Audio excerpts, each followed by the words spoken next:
Chapter 22. The burning turpentine heated up the air, and the sky lamp slowly rose into the sky. The fire gradually faded away, becoming smaller and smaller, and finally merged into the sky full of stars. The young girl put her palms together, her pretty face full of sincerity, and her heart full of good wishes, watching the sky lamp gradually drift away. After releasing the sky lamp to pray for blessings, there were more activities. The young girls laughed, the naughty children played, and the whole Willow Leaf village was in a lively atmosphere. Li leaned on a big tree under the building, his eyes and thoughts drifting away along with the sky lamp. At this moment, he was incompatible with this festive atmosphere. As a stranger in a foreign land, he missed his family more during festive occasions. The loneliness and misery of living in a foreign land had never been so clear before. The more lively the surrounding atmosphere, the more the feelings hidden in the bottom of Li Yi's heart were revealed, until he could no longer suppress it. His mother's nagging often annoyed him, and his several crazy friends also made him feel that he was not careful in making friends. He often scolded the black-hearted boss behind his back who didn't give him overtime pay for working overtime, and sometimes he would sigh about his messy life, but these were all the things he missed the most now. Li Yi, who was never very emotional, couldn't help but burst into tears at this moment. On top of the exquisite building, the woman stood there with her arms crossed, holding a long sword. She looked at the figure not far away, revealing a side of him that she had never seen before. A strange expression appeared on her face, one of surprise and astonishment. It was only now that she discovered that the impoverished scholar she thought she had seen through seemed to be covered with a mysterious veil. Son-in-law, a delicate figure ran over from afar.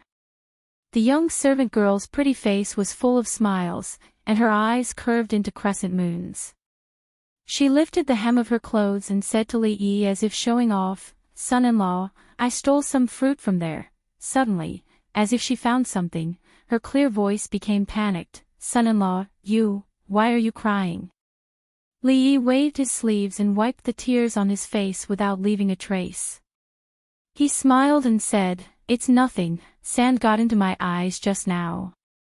"Son-in-law, take these fruits, Xiaohuan will help you blow them." Under the girl's careful blowing sound, one of the sky prayer lanterns that rose into the sky swayed a few times in the air because the resin was about to burn out, then slowly fell down in a certain direction.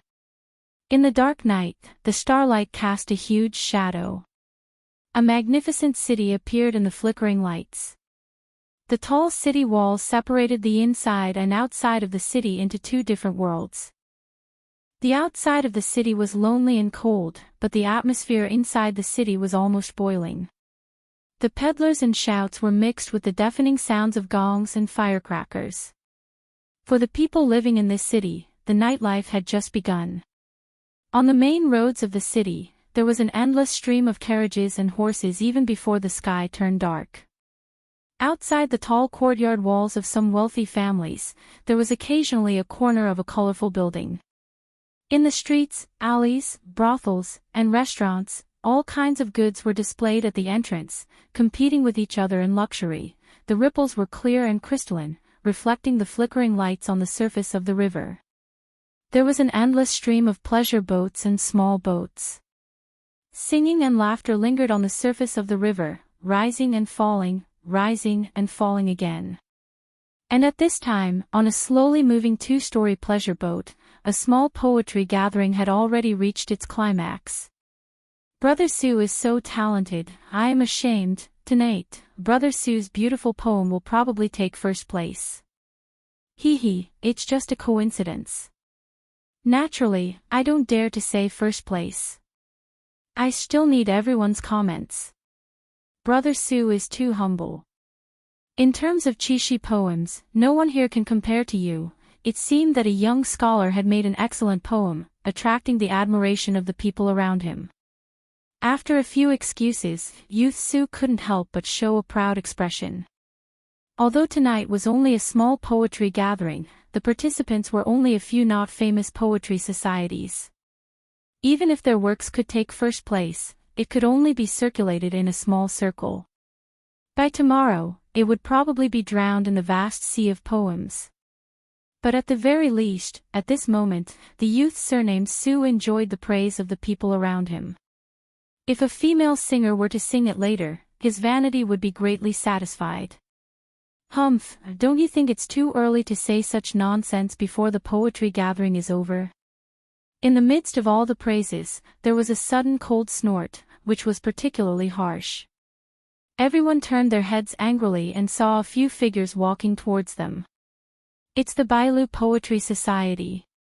Seeing those people, the crowd frowned slightly. Obviously, they didn't like them. It was not strange. Since ancient times, scholars despised each other. Since they belonged to different poetry societies, they usually didn't look up to each other. In the poetry gathering, they were even more competitive. In particular, the other party had spoken rudely just now. Naturally, they wouldn't be nice to them. "Oh, what advice do you have, Brother Fong?" Youth Su raised his eyebrows and asked. "I can't say that I want to give advice, but I happened to get a Chishi poem by chance. How about asking the literary friends of the Dongli Poetry Club to correct it?" A young man in a cyan gown at the front said lightly. "I'm all ears." The youth Fong didn't stand on ceremony. There was a brush and ink on the table beside him. He simply picked up the brush and, after a moment of contemplation, started to write on the white paper. Everyone's eyes fell on the table at the same time. When the youth Fong wrote halfway, the group of people led by the youth Su slightly changed their expressions, and their expressions became somewhat unnatural. The style is sad and melancholy. Through the Altair and the weaving girl, it reflects the joys and sorrows of the human world. What a good poem. I'm afraid Su Wendian is still inferior to Fong Zhou. Those who could participate in the poetry gathering more or less had some cultural background. At this moment, the crowd looked at the poem written by the youth Fong. Compared with Su Wendian's poem, the former's poem was superior in both the choice of words and the idea. It was generally like this in the poetry gathering. Even if it was a rare good poem, it was common for others to beat it. It was not uncommon for a nameless poet to become famous and gain both fame and fortune with a good poem. This was the charm of poetry. After being defeated by his opponent with one poem, the youth Su led the people of Dongli Poetry Society to another place dejectedly. The victorious White Dew Poetry Society began to enjoy the praises of the crowd. At this moment, no one noticed that a female singer who had just finished singing walked out of the cabin and came to the deck. The female singer raised her head and looked up with a slight smile on her face. She went up the stairs to the top and walked to the side of the carved railing. She smiled at the woman who was leaning against the railing and looking at the river. "Why did you come up alone?" "Just now, several people had good poems. Do you want to go down and have a look?" The woman turned her head slightly and revealed a beautiful face. She smiled and said, "It's okay if you don't." Although the choice of words is different, most of them are like, "Pleasure is short." They are sad and sorrowful, and nothing new. My ears are about to get calluses from hearing them. The female singer laughed bitterly and said, "I wonder how the scholars downstairs would feel if they knew that Miss Wan described them like this." The beautiful woman on the side was about to speak when she suddenly raised her head and looked up. The female singer also felt something and looked up. Suddenly, she saw a tiny flash of fire, and then a white shadow fell from the sky and landed at their feet. Chapter 23. This is, the absolute beauty was startled to see a strange object falling from the sky all of a sudden. When she saw the object at her feet clearly, a look of realization flashed across her pretty face. She bent down to pick up the object and said, "This is probably a sky prayer lamp that has burned out of oil and fell down, right?"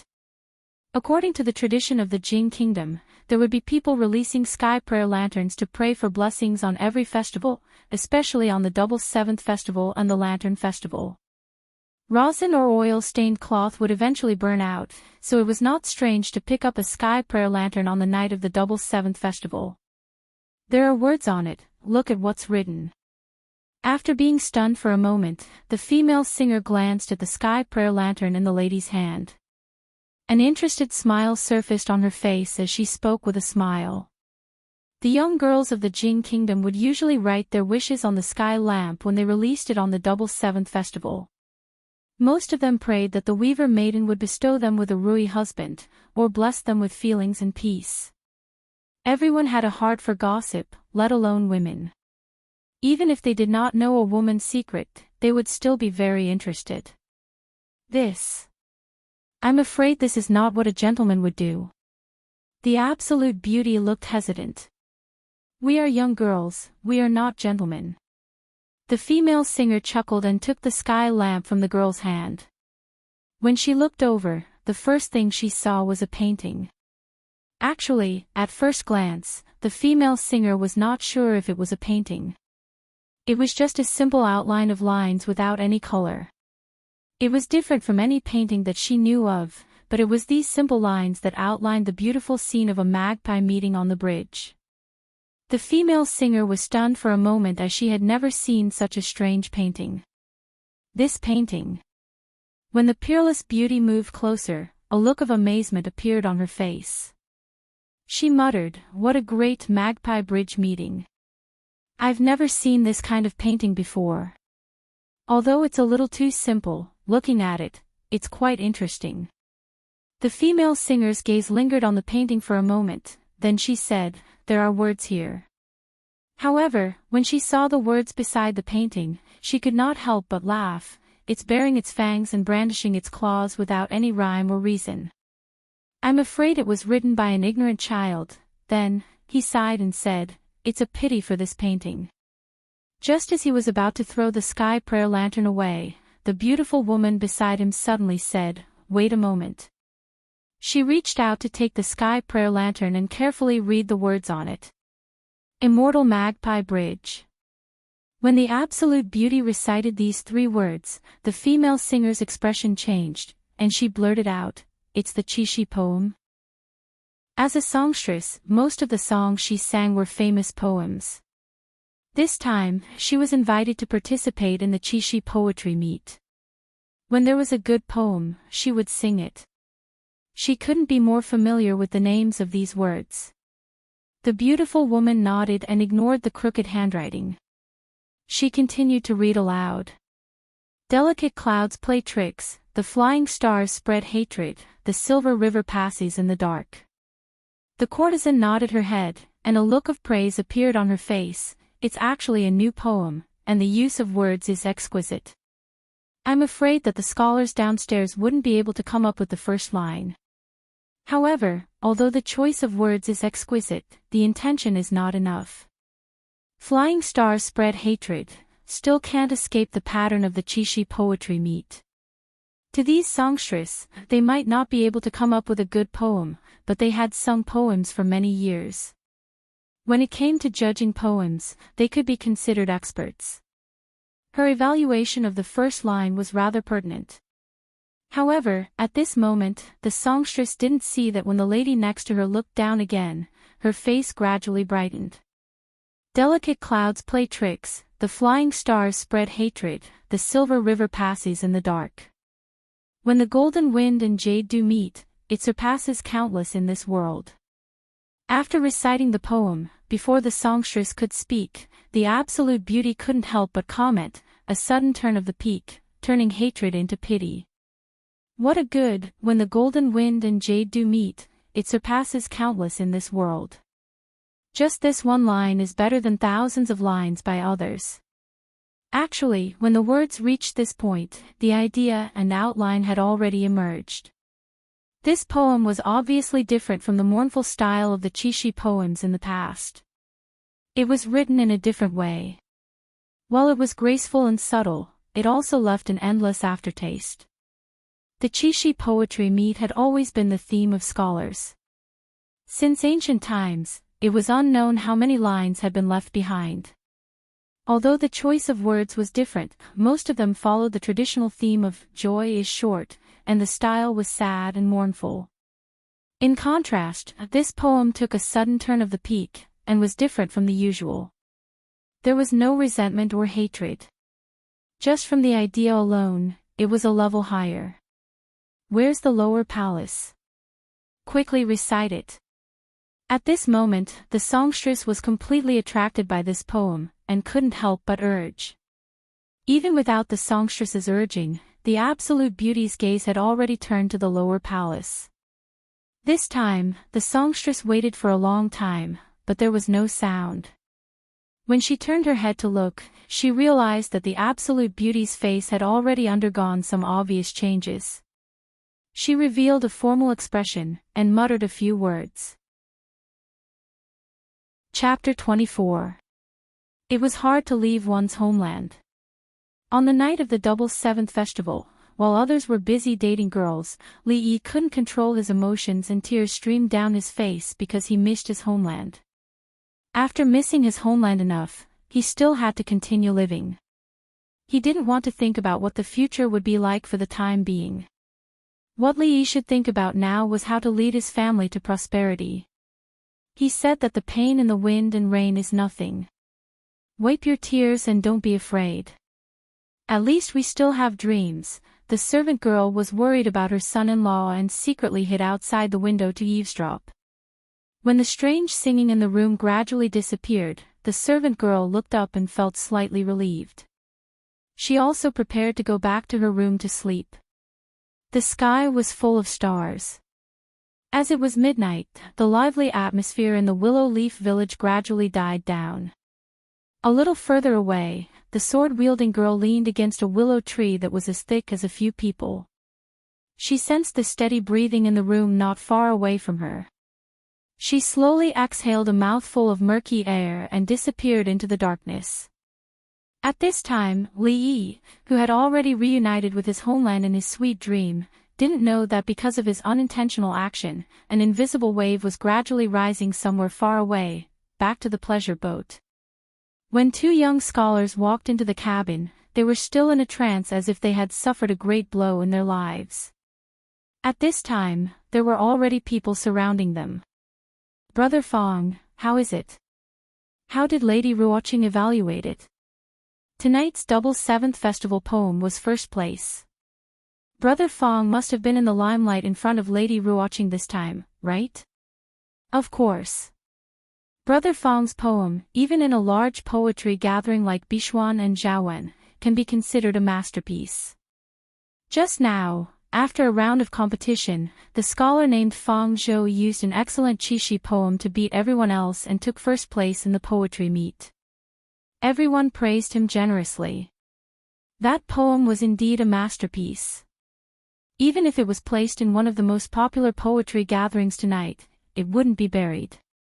Tomorrow, when someone sorted out the most outstanding poems of tonight's poetry gatherings and compiled it into a book, Fang Zhou's poem might also be on the list.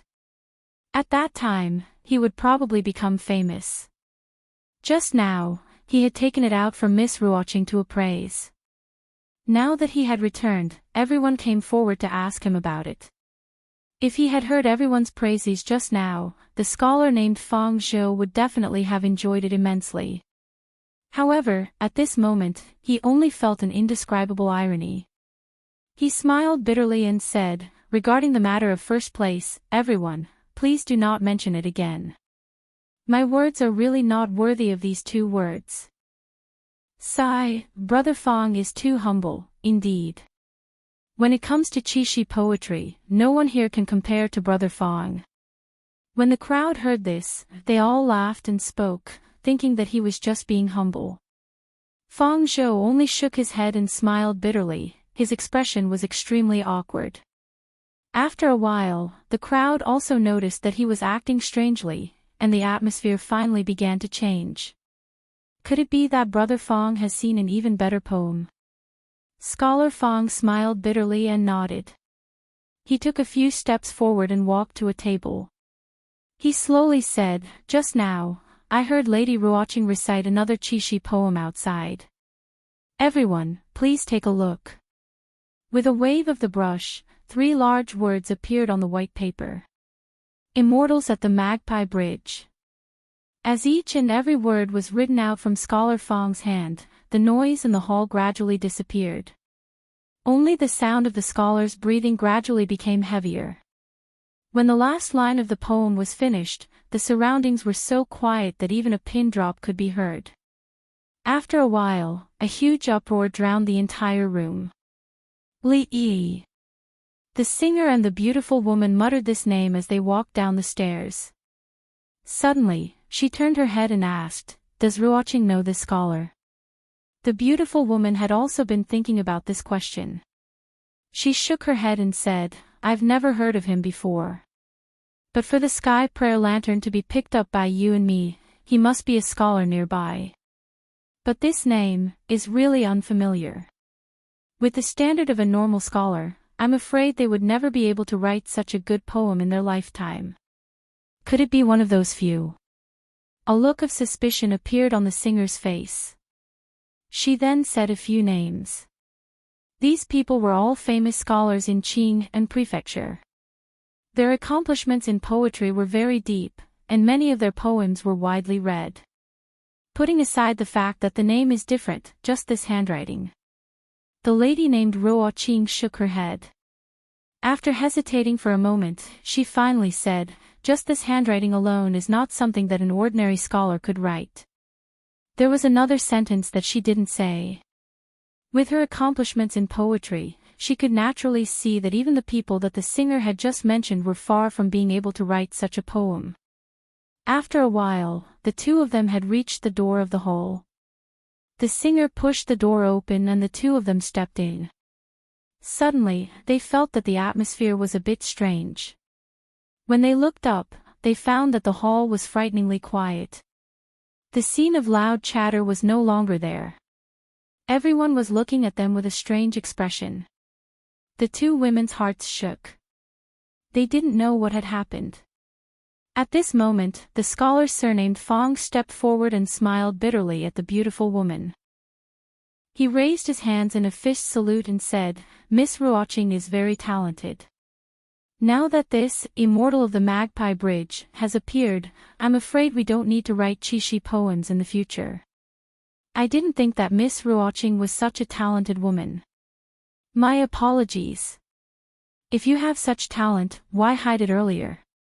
Such talent really makes us men feel guilty." Although in this day and age, the status of women was not very high, but for those who were not any less talented than them, they could still receive the respect of these scholars. At this time, the beautiful woman had more or less understood why they would act like this. She hurriedly said, "Everyone may be mistaken. This, immortal of the Magpie Bridge, is not, Miss Ruoqing. There is no need to be so modest." Brother Fong and Brother Wu heard it just now. "Yes, I'm afraid we won't be able to write such a poem in our lifetime." There is no need to refuse. Seeing that everyone didn't seem to believe her explanation, a bitter smile appeared on the woman's face. She raised her hand and pressed it down. When her voice died down, she opened her mouth and said, "If I said that this poem fell from the sky and I happened to pick it up, would you believe me?" The surrounding atmosphere was silent for a moment, and then someone laughed out loud. "Hee, miss, you must be joking." Everyone looked at the beautiful woman strangely. Their faces revealed an expression that said, "Don't take us for fools." If this kind of poem could casually fall from the sky, then what was the point of having scholars like them? They might as well go home and farm, and compose some useless poem. Seeing this, the absolute beauty could only smile bitterly and take out the sky prayer lantern that she had picked up earlier. Not long after, between the two pleasure boats on the river, a paper raft was sent over. After it was picked up by someone, it spread like snowflakes. This was the usual practice in the past. During such a large-scale festival, if a poetry competition produced a good poem, it would be taken out to exchange and correct with others. The poem would be passed around in many poetry competitions. When dawn came, someone would extract 10 of the most popular poems and compile them into a book, naming it Chishi Poetry Collection or something like that. For a long time to come, these poems would become the signature songs of the brothels, and they would soon spread far and wide. Tonight, a poem on the 7th day of the 7th lunar month called Immortal of the Magpie Bridge spread through the two shores of the Yuan River in this manner, causing quite a commotion. At this time, in the Willow Leaf Village, the scholar named Li Yi suddenly felt a chill in his sleep. He unconsciously frowned and wrapped his blanket tightly around himself. He turned over and continued to sleep. Chapter 25. When Li Yi woke up, the sky was already bright. He estimated the time and found that it was almost 10 o'clock in the future. In the past, Xiao Huan would wake him up early. After washing up, it was time to go to school to teach the naughty children. Today was the first day after Chinese Valentine's Day. By right, Li Yi should be telling the naughty children about the battle between the Monkey King and the Yellow Wind Monster. But according to the time he woke up today, if he went to school now, the class would be over by the time he got there. After getting dressed, he just got out of bed and saw Xiao Huan coming in with a basin of water. She looked up and saw Li Yi, saying, "Young master, you're awake. Why didn't you wake me up this morning?" After sleeping for a long time, Li Yi still felt a little dizzy when he got up. He rubbed his swollen head and asked, "I saw that you were sleeping soundly this morning, so I didn't wake you up." Xiao Huan put the copper basin on the shelf and said, "Young master, wash up first. I just went to the school and told the children to come to class tomorrow." In fact, Li Yi didn't have the mood to teach the naughty children today. He casually washed his face with the water in the copper basin and symbolically wiped his face with a dry cloth. In this era, there was something called soap, which was equivalent to the soap of the future.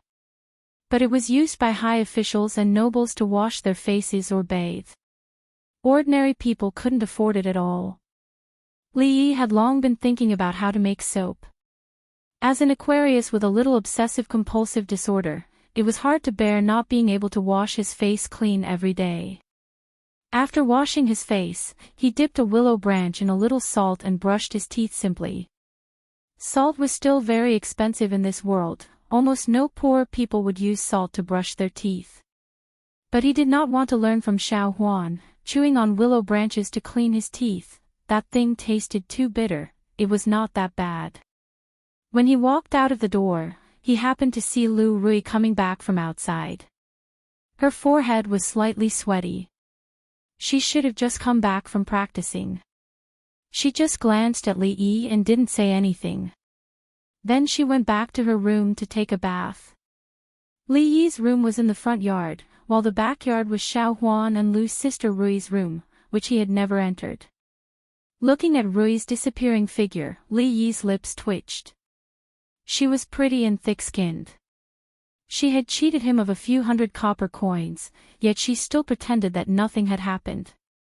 At the very least, Li Yi could not do this. "Hey, Xiao Huan is here." A rough voice suddenly came from the side, startling Li Yi. When he turned his head, he saw a burly middle-aged man walking into the courtyard. When he saw this man, Li Yi's body trembled and his face immediately darkened. The burly man and him could be considered old acquaintances. At that time, when Lu Rui gave the order, it was this man who flipped off the horse and threw himself onto it. Suddenly seeing this familiar face, Li Yi felt a faint pain in his lower abdomen. "Uncle Fong, what can I do for you?" Xiao Huan was very friendly to this man and said with a smile. The man smiled honestly and waved the things in his hands. He said, "I just hunted a pheasant from the mountain this morning.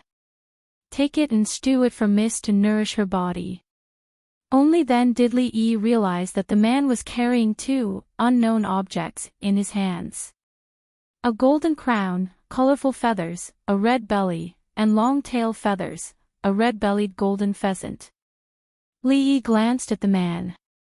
This was the pheasant he hunted on the mountain? Hunting and killing animals protected by the country was illegal in the future. However, a golden pheasant was still a chicken. It was fine as long as there was meat. Moreover, wild pheasants should be much more delicious than the hens raised by the Wu family, right? In an instant, when Li Yi looked at the man again, he actually felt that the originally hateful face was much more pleasing to the eye. Xiao Huan looked troubled and said, "Uncle Fang, take these 2 pheasants back and let Auntie stew them for the children. We haven't finished eating the pheasants that the son-in-law picked up 2 days ago. Last year's harvest was not good, and every family in the village had a hard time. The Lu family was better off. After all, they were the main family, and at least they would not starve." However, there were many people who even had to carefully plan their 2 meals a day. The man in front of him belonged to this category. He probably did not eat meat twice a year. If he accepted this pheasant, not only would the miss blame him, but Xiao Huan herself would also not be able to help him. I don't dare to refuse an elder's gift. Xiao Huan, you can't be so rude." Li Yi strode over and took the pheasants from the man with a smile on his face. "Well, Uncle Fang, right? Thank you." The man was stunned for a moment, then he said with a silly smile, "I'm a rough man, I don't know anything about refusing. My family said that if it wasn't for the old master who gave us a mouthful of food, we would have starved to death. We can't be heartless. We don't have much at home, so you can take these 2 pheasants." The smile on Li Yi's face became even brighter. The people of ancient times were really simple and adorable, son-in-law. The little servant girl tugged at the corner of Li Yi's clothes. She opened her mouth, but in the end, she did not say anything. The man turned his head and looked at Li Yi. Seeing his thin and weak body, he gave a silly smile and reached out to pat him on the shoulder. He said, "Son-in-law's body is so thin, you should eat well." A strong force suddenly came from his shoulder. Li Yi's body staggered and he almost knelt on the ground. Chapter 26. A little girl picking mushrooms, carrying a large bamboo basket. Walking through the forest and hills barefooted in the early morning. The young girl's clear voice accompanied by a cheerful melody echoed on the mountain path. The young servant girl sang the song that the son-in-law had just taught her and bounced along the way. The small bamboo basket on her back was already filled with many mushrooms. The son-in-law was going to cook a dish that she had never eaten before in the afternoon. The young girl's heart was filled with a little anticipation and even her footsteps became much lighter. Li Yi walked a few steps behind the young servant girl. Looking at this beautiful figure that seemed to be filled with limitless vitality, he couldn't help but sigh in his heart, "It's good to be young." The mushrooms that grew in the mountains were naturally harmless and fresh. Whether it was chicken stew with mushrooms or a bowl of delicious mushroom soup, they were the best choice of ingredients. "Son-in-law, come look, this mushroom is so beautiful." The young servant girl's startled voice once again rang in Li Yi's ear. When he turned his head to look, he found that Xiao Huan was excitedly running to a certain tree and plucking an orange-red mushroom that was covered with white scales. "This mushroom is so beautiful, it must be very delicious." The young servant girl walked in front of Li Yi as if she was asking for praise and said while holding the mushroom. Li Yi carefully looked at the mushroom in Xiao Huan's hand and quickly found a similar picture in an atlas of fungi in his mind. He then smiled and shook his head, saying, "This mushroom can't be eaten. If you eat it, you will have a stomachache." "Why?" The young girl didn't understand. Why would eating such a beautiful mushroom cause diarrhea? This is a fly-catching fungus, also known as a poisonous fly fungus. It is a type of poisonous mushroom. Li Yi once again acted as an encyclopedia for the young servant girl. "If you eat this mushroom, you will have a headache, stomachache, pain everywhere. In any case, this mushroom can't be eaten." The young servant girl looked at Li Yi and her big eyes began to twinkle like little stars. To be able to cook, draw, write poems, sing, and even be able to tell if a mushroom is poisonous at a glance. The son-in-law is amazing. In the future, you must remember that the prettier a mushroom is, the more likely it is to be a poisonous mushroom. Just like women, the prettier they are, the more dangerous they are. Seeing that most of the mushrooms had been picked and they were about to go home, Li lectured the little servant girl on the philosophy of life. This little girl's mind was as pure as a piece of white paper. If she was sold, she would probably have to count the money for the other party. Usually, she had to set up a correct view of the world so that she would not be taken advantage of in the future. Such a beautiful mushroom, how could it be poisonous? The young maidservant looked at the mushroom in her hand and thought of what Li Yi had said just now. She hurriedly threw the mushroom away and said to herself, the more beautiful they are, the more dangerous they are. It's not like that. Eldest miss and second miss are both so beautiful.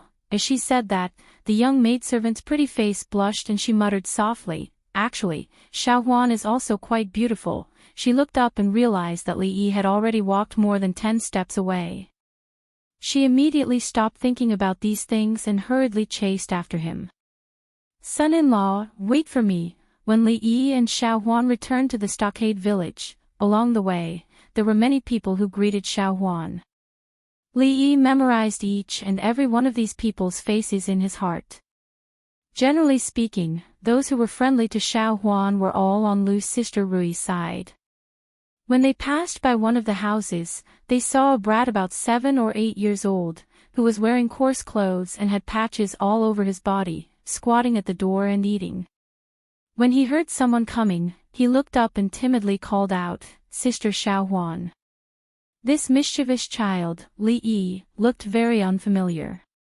He definitely hadn't been to school, so Li Yi guessed that he shouldn't be a member of the Lu family.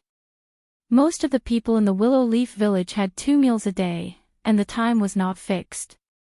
When they passed by, Li Yi glanced at the mischievous child's bowl. It was black and he didn't know what it was. When he got closer, there was also a kind of unpleasant smell. It was hard to imagine that this was actually something that people ate. However, for the mischievous child, this seemed to be a delicacy. He ate it happily. In his other hand, there was also an object that looked like a steamed bun. It was also black, and when he bit into it, there was a crunching sound. Looking at the mischievous child with great difficulty, the muscles at the corner of Li Yi's mouth were a little impulsive, and he faintly felt a toothache. A strong figure walked out of the house. After seeing Li Yi and Xiao Huan, he was stunned for a moment. He immediately smiled honestly and greeted the two of them. Li Yi was also stunned. Wasn't this big man the one who gave them 2 pheasants in the morning? Looking down at the thing in the mischievous child's bowl again, Li Yi couldn't believe it. The big man who gave them meat so readily in the morning actually had his own child eating this kind of thing. The big man walked out of the house and gently kicked the mischievous child sitting on the ground. He scolded, "Little bastard, what are you waiting for? This is the son-in-law, hurry up and call someone."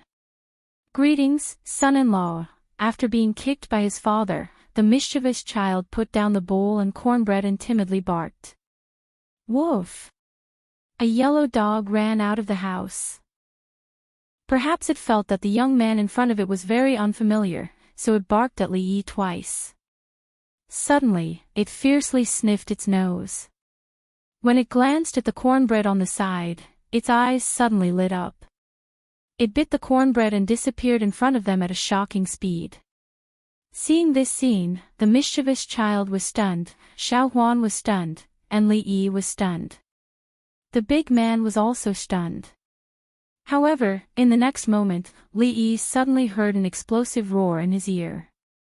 The big man's bear-like body had already chased after the dog. "Hey, if you dare eat that cornbread, I'll kill you today to go with my wine."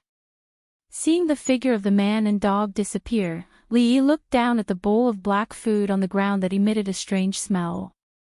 He already didn't have the mind to wonder why the yellow dog had such a domineering name as Hey. That big man gave them 2 pheasants, but his own family ate this kind of thing. This made Li Yi shocked, and he couldn't help but sink into deep thought. In the Willow Leaf village, the Lu family was like the landlord. They owned all the land, and although their lives weren't good, it wasn't too bad. However, most of the people were like the big man just now. They were almost equivalent to tenant farmers living at the lowest level of society. They were only able to feed their families and not starve to death. If they encountered a bad harvest year, they probably wouldn't even be able to fulfill this minimum requirement. Li Yi found out from Xiao Huan that last year was a disaster year with a large decrease in harvest, so everyone in the stronghold was currently living a very difficult life. In all fairness, if it was Li Yi himself, he definitely wouldn't do what the big man did under such circumstances. Perhaps, this was the most admirable aspect of the people in this world. Li Yi couldn't help but admit that he was moved by the simple and honest big man in front of him, or in other words, the simple customs of this world. Chapter 27. When he was cooking in the afternoon, the sesame oil that he had pocketed during the Qiao festival finally came in handy. In this era where there was only steaming and boiling, being able to eat authentic stir-fried dishes was the happiest thing that Li Yi could feel at this stage. He used lettuce leaves to make a plate of stir-fried green vegetables. After the water celery from the river was blanched in the pot, it had a special flavor when mixed with cold water. The pheasant that the burly man brought over was made into chicken mushroom stew by Li Yi. They were all fresh ingredients, plus a simplified version of kung pao chicken and a delicious mushroom soup. 2 meat dishes, 2 vegetables, and 1 soup. In the future, it might seem a little shabby, but now, it made Li Yi feel like he was celebrating the new year. For many people living in the Willow Leaf village, they might not even be able to eat so much during the new year. Xiao Huan. When the last mushroom soup was out of the pot, Li Yi tasted it. It tasted pretty good, so he shouted towards the door. The little servant girl ran in like the wind and hurriedly said, "Young master, what's the matter? Take some of these dishes and send them to Uncle Fang's house. We'll start eating when you come back." Li Yi took off his apron and said to Xiao Huan while washing his hands, "I'll go right away." Xiao Huan was already craving for food just by smelling the fragrance of the dishes. She quickly found a food container from the kitchen, washed it, and divided a portion of each dish. At this moment, in a dilapidated courtyard, a dirty child looked at the burly man named Fang and said weakly, "Father, I'm hungry." A woman in coarse clothes touched her child's head lovingly, and a trace of helplessness flashed in her eyes. The burly man glared at a dog that was limping in the courtyard. In the end, he did not manage to snatch back the last cornbread. When he turned his head, a trace of bitterness appeared on his face, and he said, "Bear with it a little longer. When I get my salary tomorrow, I'll come back and buy you some steamed buns." Hearing the word steamed buns, a trace of color suddenly appeared in the child's eyes. He nodded his head and said, "Father, I'm not hungry anymore. I'll go out and play." Looking at the back of the child who seemed to be full of energy, the big man shook his head helplessly. For them, as long as the harvest of 1 year was bad, the following year would be a torment. At the same time, the naughty brat, who had just opened the door and was about to run out, saw a figure at the door. He suddenly stopped in his tracks and stood there, calling out in a low voice, "Sister Xiao Huan." The big man turned his head and saw Xiao Huan standing at the door. He hurried over and asked, "Xiao Huan, why are you here? Is there something on Mrs. side?" "That's not it." Xiao Huan smiled and handed over the food box in her hand, saying, "Son-in-law asked me to send this over." "What is this?" The burly man was a little puzzled as he opened the lid of the food box. In an instant, a rich aroma wafted out. When the naughty brat smelled it, he took a deep breath. A trace of saliva flowed from the corner of his mouth, and his stomach began to growl again. The big man was stunned for a moment and immediately said, "No, no, Xiao Huan, quickly take these back. for those living at the bottom of society, food was always the most important. This was because only by surviving would they have the right to talk about other things.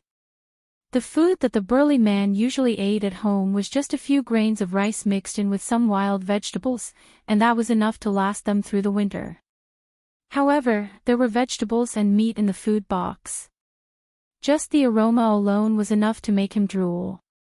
To the burly man, this was already an extremely valuable item. Xiao Huan did not take the food box. She smiled and said, "Uncle Fong, just take it. We can't finish it anyway. Son-in-law is still waiting for me to come home for dinner. Goodbye, Uncle Fong." "Xiao Huan," the burly man called out a few times. Seeing Xiao Huan's figure gradually disappear into the distance, he could only smile helplessly. When he turned his head, he saw his child standing there, staring straight at the food box in his hand and swallowing his saliva. Gulp. As if he could no longer resist the temptation of the delicacies, the burly man also swallowed his saliva. The brat beside him wanted to laugh but did not dare. His face turned red. "Little brat." The big man lightly kicked the naughty brat's butt and cursed. He handed the box of food to the woman behind him and said, "Don't eat it all at once. Save some and eat it tomorrow." Just as the burly man's family sat around the table and were about to swallow their tongues in front of the delicacies they had never eaten before, Li Yi was also sitting at the table. Two pairs of eyes looked at him in confusion. After a long time, Lu Rui was the first to ask, "Is today an important day?" "No." Li Yi shook his head and said, "If it's not an important day, then why is the food so sumptuous?" The confusion in Lu Rui's eyes deepened. "Because of willfulness." Li Yi really did not know how to answer this question. Wasn't it just cooking 2 extra dishes? Did he really have to give a reason? Couldn't he make a good meal for the brat to reward him for being tired from class? This reason did not seem very convincing, because he had not taught the brat for a few days. He sighed in his heart. It seemed like he had to quickly improve the family's living standards. He really could not stand the days where he could only eat a piece of meat during the holidays. He picked up a piece of chicken meat and tasted it. He could not help but nod in satisfaction. As expected of a second-class protected animal, the taste was not something the hens raised by Madame Wu could compare to. Lu Rui glanced at him and did not say anything. After all, the food she ate every day was worlds apart from before. In comparison, she was not so concerned about the source of the food. As for how many chickens Madame Wu had lost, it had nothing to do with her. She had never eaten the 2 dishes in front of her before. They smelled good. Soon, Lu Rui's attention was diverted elsewhere. "Oh right, there's almost no food at home." After dinner, it was Li Yi who cleaned up the mess as usual. When Lu Rui walked out, Li Yi said casually. The footsteps at the door paused, and soon a voice was heard. "Rui will go down the mountain tomorrow. I will ask her to buy some food." Go down the mountain. Li Yi's eyes lit up when he heard that. Green Willow Mountain was located in the Qing and prefecture of the Jing Kingdom. After going down the mountain and walking along the official road for about 2 hours, the prefecture was located. Li Yi had been on the mountain for quite some time.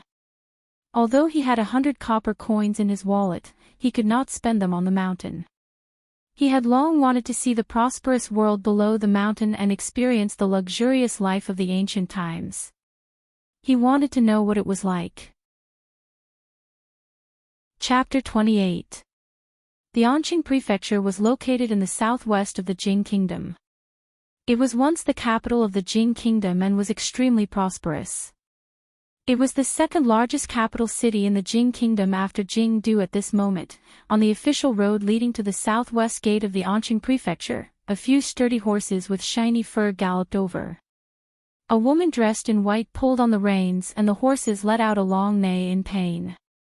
They raised their hooves high in the air and stopped some distance away from the city gate. Nay! A few sounds rang out in succession. A few sturdy men skillfully dismounted from their horses. The horses' hooves trampled the ground in a chaotic manner, stirring up a cloud of dust. "Son-in-law, we've arrived at the prefecture." The burly man with the surname Fong grabbed Li Yi's arm and jumped down from his horse. Li Yi raised his head and looked at the city walls that were dozens of feet high. He couldn't see the end of the city walls on either side. He couldn't help but feel his legs turn to jelly and his vision become dizzy. Blurg! He held onto a willow tree by the moat and vomited for a while. Only then did the feeling of extreme discomfort subside a little. Of course, he didn't feel a sense of admiration just because he saw the city walls that were more than 10 meters high.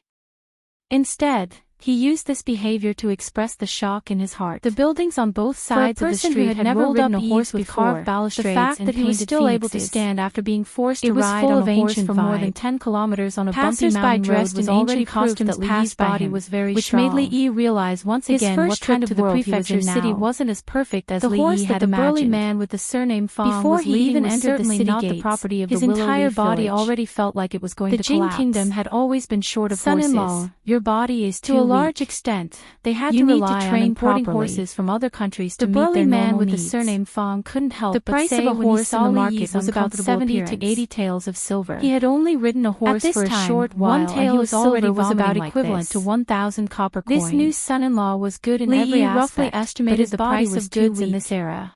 He didn't seem like a man at all. Was probably equivalent to 50 cents the burly man and couldn't be bothered to speak to him. In this way, a horse should be converted into RMB, and looked at the bustling city, which should be a lot of money anyway. Gaze for the first time. If every family in the Willow Leaf endless stream of pedestrians going in and out of the city gates and vegetables. Goods and carriages were standard of living would definitely be above moderately crowded but orderly, and they would take big strides into the middle class. Looking inside the city gates, there were even more people. This was just like an old saying that a person who rode a handsome horse was not necessarily a prince. One could even hear the hawkers shout from outside the city gates. Yes, raising horses was the sideline of some people in the Willow Leaf village, including the burly man with the prosperity of the city. Most of these people's fathers were mountain bandits, all paved with so they had the pure blood of mountain bandits. Mountain bandits who didn't know how to raise horses were not good mountain bandits. Fortunately, they all inherited the excellent genes of their fathers. Although they all looked rough, their equestrian skills were superior to ordinary people. They could use this skill to earn some extra money and supplement their family income. However, since ancient times, most of the coolies could only get enough food and clothing. The exploitation in the feudal society was even more serious. The wages they received could only ensure that their families wouldn't starve to death. Every month, the burly man would take these horses down the mountain for inspection and collect their wages for the previous month. On the way here, Li Yi had asked him about it. The monthly wage for raising a horse was 100 copper coins, which was pitifully low. It was only enough to buy a few caddies of rice. Furthermore, there were only 4 months of time to raise a horse every year. With a few hundred copper coins, they would have to support them for an entire year. After making an appointment to meet at the place where they would go back, the burly man with the surname Fong and the others took the horses and left. In the blink of an eye, Li Yi and Rui also disappeared, leaving him alone. This made Li Yi confused. Weren't they afraid that he would take the opportunity to run away?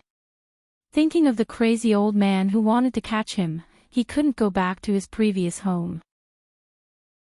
Weighing the money bag, Li Yi suddenly felt that staying in the Willow Leaf village was not bad. He spent 4 copper coins to buy 2 steamed buns on the street and took a bite. The skin was thin and there was a lot of filling. After eating the 2 steamed buns, the hunger in his stomach suddenly disappeared. Li Yi couldn't help sighing in his heart. In the past, when he bought steamed buns outside, he couldn't even see the filling after taking a bite. Those guys who only had money in their eyes wanted to sell steamed buns as steamed buns. In comparison, the people in ancient times were more honest. He had already spent 4 of the 128 copper coins. Originally, Li Yi wanted to rely on this money to live a good life, but the reality was cruel. After walking around the street, Li Yi found that it seemed that he could only eat steamed buns.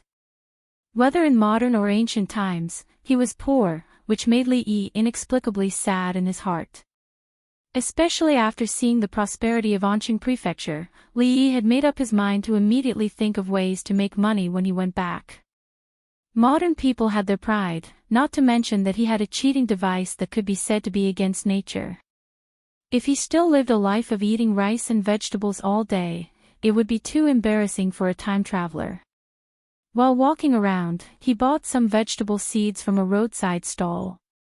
He happened to see hawthorn selling in a nearby stall, so he also bought a few kilograms. He hadn't used the white sugar that he had embezzled last time, and it had been a long time since he had tasted the taste of candied hawthorn. Even in the entire Jing Kingdom, Anqing Prefecture could be considered as one of the most prosperous cities. There were brothels, and rows upon rows of brothels. It was a pity that Li Yi could only wander in front of these places.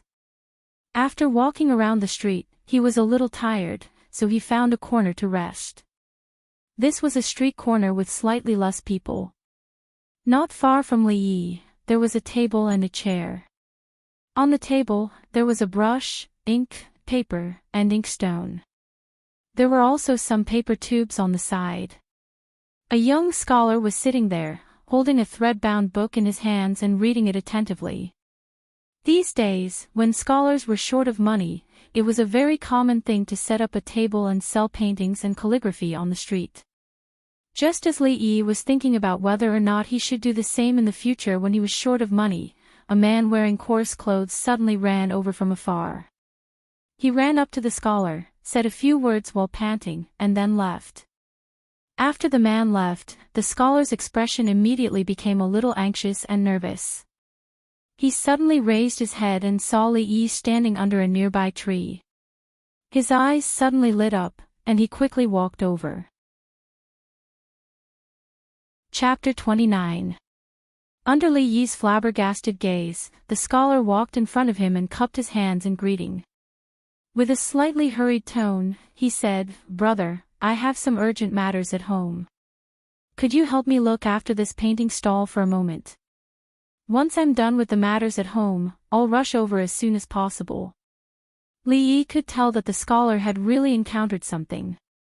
Since he had nothing better to do, and he didn't know when Lu Rui and the burly man surnamed Fong would arrive, he wouldn't lose anything by helping the scholar look after his stall. He could even find a place to rest, so why not? Under the scholar's expectant gaze, Li Yi nodded. "Many thanks, brother." Seeing that Li Yi had agreed, the scholar's face lit up with joy. After saying a word of thanks, he hurriedly left. After the scholar left, Li Yi walked to the front of the painting stall and sat on a chair. He picked up the book that the scholar had been reading and began to leisurely read it. After a few minutes, Li Yi shook his head and threw the book to the side. The book was filled with biographies of some people. It was dry and boring to the extreme. He didn't know how the scholar had read it with such relish. Li Yi was only a fake scholar. It was difficult for him to sit there and not move while reading this thing. He looked at the table and saw a completed painting. The painting was of a woman. Her face was like a hibiscus, her figure was slim, and she was quite beautiful. He casually pulled out a few paper tubes and opened them. They were all completed paintings of people and landscapes. From a layman's point of view, the scholar's painting skills were not bad. However, when he thought about it, it was normal. In this era, even if scholars weren't proficient in poetry and painting, they would definitely know a little. If they didn't have some skill, they would be embarrassed to call themselves a scholar. Looking at the things like brushes, ink, and paints, Li Yi couldn't help but feel an itch. Over the past few days, he had also digested quite a number of books on painting techniques. In his heart, he was still thinking that if he couldn't make it in the future, he would learn from this scholar and set up a painting stall on the street. He would definitely not starve to death by selling paintings for a living. There was no more Xian paper in the stockade village. Li Yi had never found an opportunity to practice. He rolled up the painting on the table and put it aside. He grabbed a blank piece of Xian paper and dipped the brush in ink.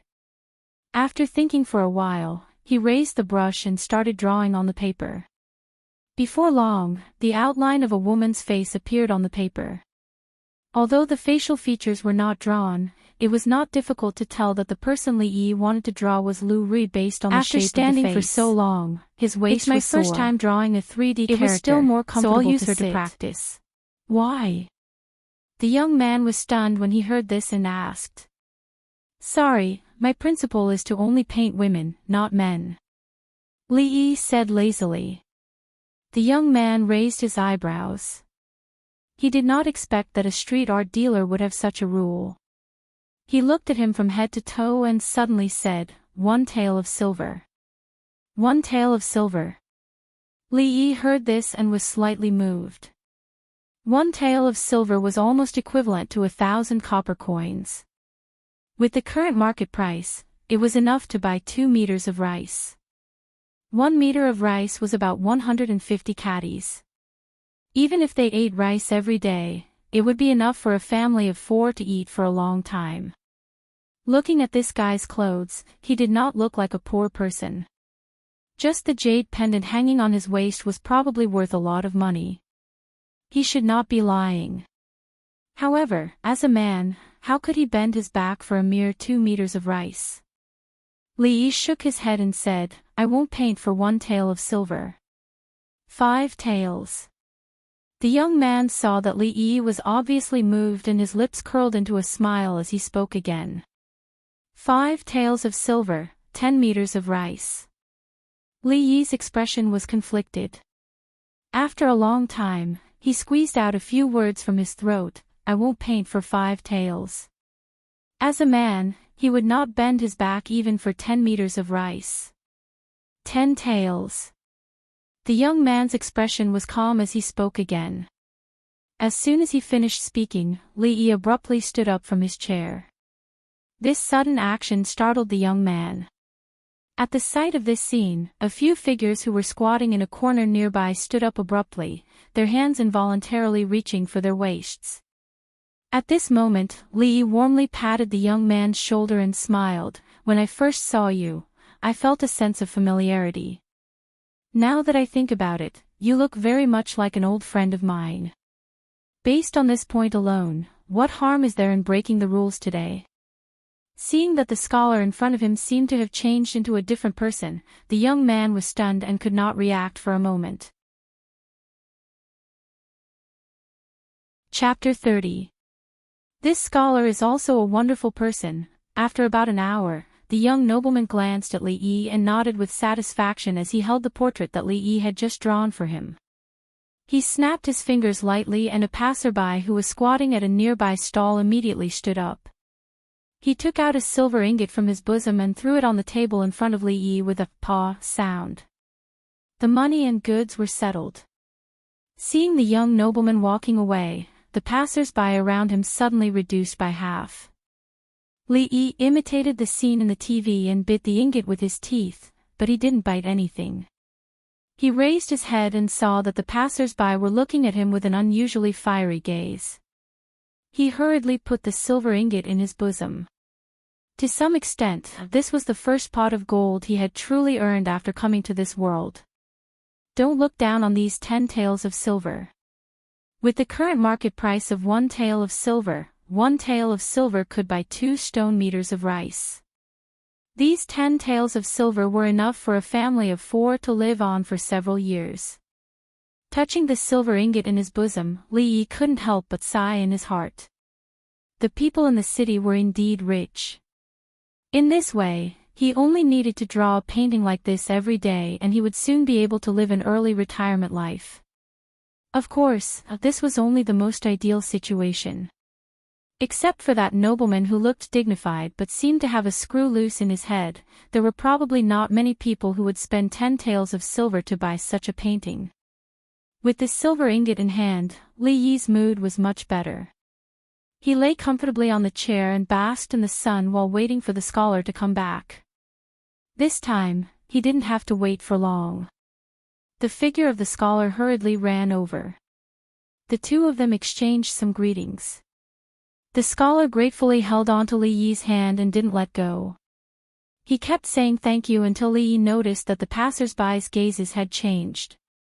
Only then did he hurriedly wave his hand, indicating that he wanted to leave. Of course, before he left, he took the portrait of Rui with him. The scholar didn't say anything about it. Instead, he told Li Yi his address and invited him to come over and compare his painting skills when he had the time. Holding the 10 taels of silver, Li Yi felt a lot more at ease. He could now pay for the things he couldn't afford just now. However, he already had a lot of things in his hands. It would be better to wait for the big fellow surnamed Fong and the others to return. After all, there was free labor for him to use. It would be a waste not to use it. He walked to the big willow tree where he had agreed to meet Lu Rui and the others. He found a clean rock and sat down, waiting for Mr. Fong and the others to return. At this moment, Li did not notice that not far behind him, a young man with a protruding mouth and ape-like cheeks was staring at his back with a greedy glint in his eyes. After looking around for a while, the young man's figure quickly disappeared into an alley. After Li Yi left, the scholar began to pack up his things. "Ha! Why are you packing up so early today?" A clear voice came from the front. The scholar raised his head and saw who it was. He smiled and said, "So it's Miss Xiao Chui. I had some matters to attend to at home today, so I packed up a bit early." "Miss, are you here to pick up a painting?" The girl, who appeared to be around 15 or 16 years old, had her hair combed into 2 buns, and her face had some baby fat on it. She nodded and said, "Is the painting done?" "The young lady sent me to pick it up early in the morning." The scholar smiled and nodded. He handed over a painting tube on the table and said, "It's done. Miss Xiao Chui, open it and take a look. If there's anything you're not satisfied with, feel free to point it out. We can still make changes." The girl waved her hand and said, "There's no need. The young lady is in a hurry. After I pick up the painting, I have to hurry back." The girl didn't have any doubts about the scholar's painting skills. She casually took the painting tube from the scholar and took out a few silver coins from her waist pouch. She placed them on the table and hurriedly left. The scholar packed up his things and placed them in a nearby restaurant before quickly leaving. At this moment, Li Yi's situation wasn't very good. Seeing a few strangers slowly approaching him, Li Yi stood up with a vigilant expression. His intuition told him that trouble was coming. Just as he was about to walk away, 2 people appeared on either side of him. Their physiques were comparable to the large man surnamed Fong. It was clear that they weren't people that Li Yi could deal with. In the blink of an eye, Li Yi understood what had happened. He was afraid that when he took out the silver just now, someone had seen it. He was surrounded on 3 sides, and there was an alley behind him. Li Yi didn't even think before running inside. Seeing his actions, the people didn't chase after him. Instead, they all revealed a mocking smile. Does that scholar really have silver on him? Walking to the entrance of the alley, the leader of the group, a man with a knife scar on his face, suddenly stopped and turned to look at the young man with a protruding mouth and ape-like cheeks. It was no wonder that he was curious. Looking at that person's clothes, he was just a poor scholar. He didn't look like a rich person at all. When the young man heard this, he immediately said with a flattering expression, "Big brother, how could I dare to lie to you? I just saw him take out such a big ingot of silver with my own eyes. I'm afraid that it's at least 10 silver coins." As he said this, he extended his hand and gestured with his fist to the large man. 10 silver coins. The knife-scarred man licked his lips. 10 silver coins was enough for him to live a carefree life for a while as long as he didn't go to the famous money-squandering dens in the city. Go in. The large man waved his hand and everyone entered the alley. Damn it. After running for more than 10 steps, he saw a high wall at the end of the alley. Li Yi cursed. He didn't think that this would be a dead end. When he turned his head, he saw that those people had already entered. Scholar, do you want to hand over the silver coins yourself, or do you want us to help you? The leader of the knife-scarred man walked in front of Li Yi with a face full of ridicule. He crossed his arms and looked at him condescendingly. This large man had the back of a tiger and the waist of a bear. He was at least 1.9 meters tall, close to 2 meters. He was a full head taller than Li Yi. When he spoke, he completely looked down on Li Yi. The people behind him also looked at him with a mocking gaze. It was as if they were looking at a lamb waiting to be slaughtered. The silver coins that had just been in his hands hadn't even warmed up when they were about to be snatched away. The grievance in Li Yi's heart at this time couldn't be described with words. Li Yi did not even think of resisting. Not to mention this ferocious-looking burly man, Li Yi felt that he only had a chance of winning if he fought against the wretched young man behind him. If he lost the silver coins, he could earn it again. If he lost his life, he would have nothing. Even if these people didn't intend to take his life, they would certainly beat him up. This was something that Li Yi didn't want to see. He sighed in his heart. He raised his hand and reached into his bosom, preparing to take out the ingot of silver. Seeing Li Yi's action, a smile appeared on the large man's face. This scholar is quite tactful, this thought just appeared in the large man's mind. In the next moment, his smile froze on his face. Damn knife scar, what did you just say? Say it again for me to hear. In the eyes of the knife-scarred man, the scholar's hand had already reached into his bosom, but he suddenly took it out. His face suddenly changed into a mocking and disdainful expression as he looked at him indifferently. Chapter 31. Damn Dao Ba, what did you just say? Say it again for me to hear. Surrounded by more than 10 burly men in the narrow alley, the handsome scholar looked disdainfully at the leader of the group, Dao Ba. His voice was clearly transmitted to everyone's ears. The people behind Dao Ba were stunned. They didn't dare to believe that at this moment, this scholar actually dared to say such words. Was he not afraid of death? It should be known that the boss hated it when people mentioned the word Dao Ba in front of him. Quietly looking at the boss's ashen face, everyone couldn't help but take a step back. They were worried that the scene that was about to happen would be too cruel and bloody. What did you just say? Say it again. Dao Ba looked at Li Yi with an ashen face. His eyes flashed with a dangerous glint. It's fine if you're ugly, but to think that there's something wrong with your ears as well. Just what kind of beliefs have supported you to live until now? Li Yi looked at the scarred man with a pitiful gaze and said with some pity. What kind of belief has supported me to live until now? The people behind Dao Ba were stunned when they heard this.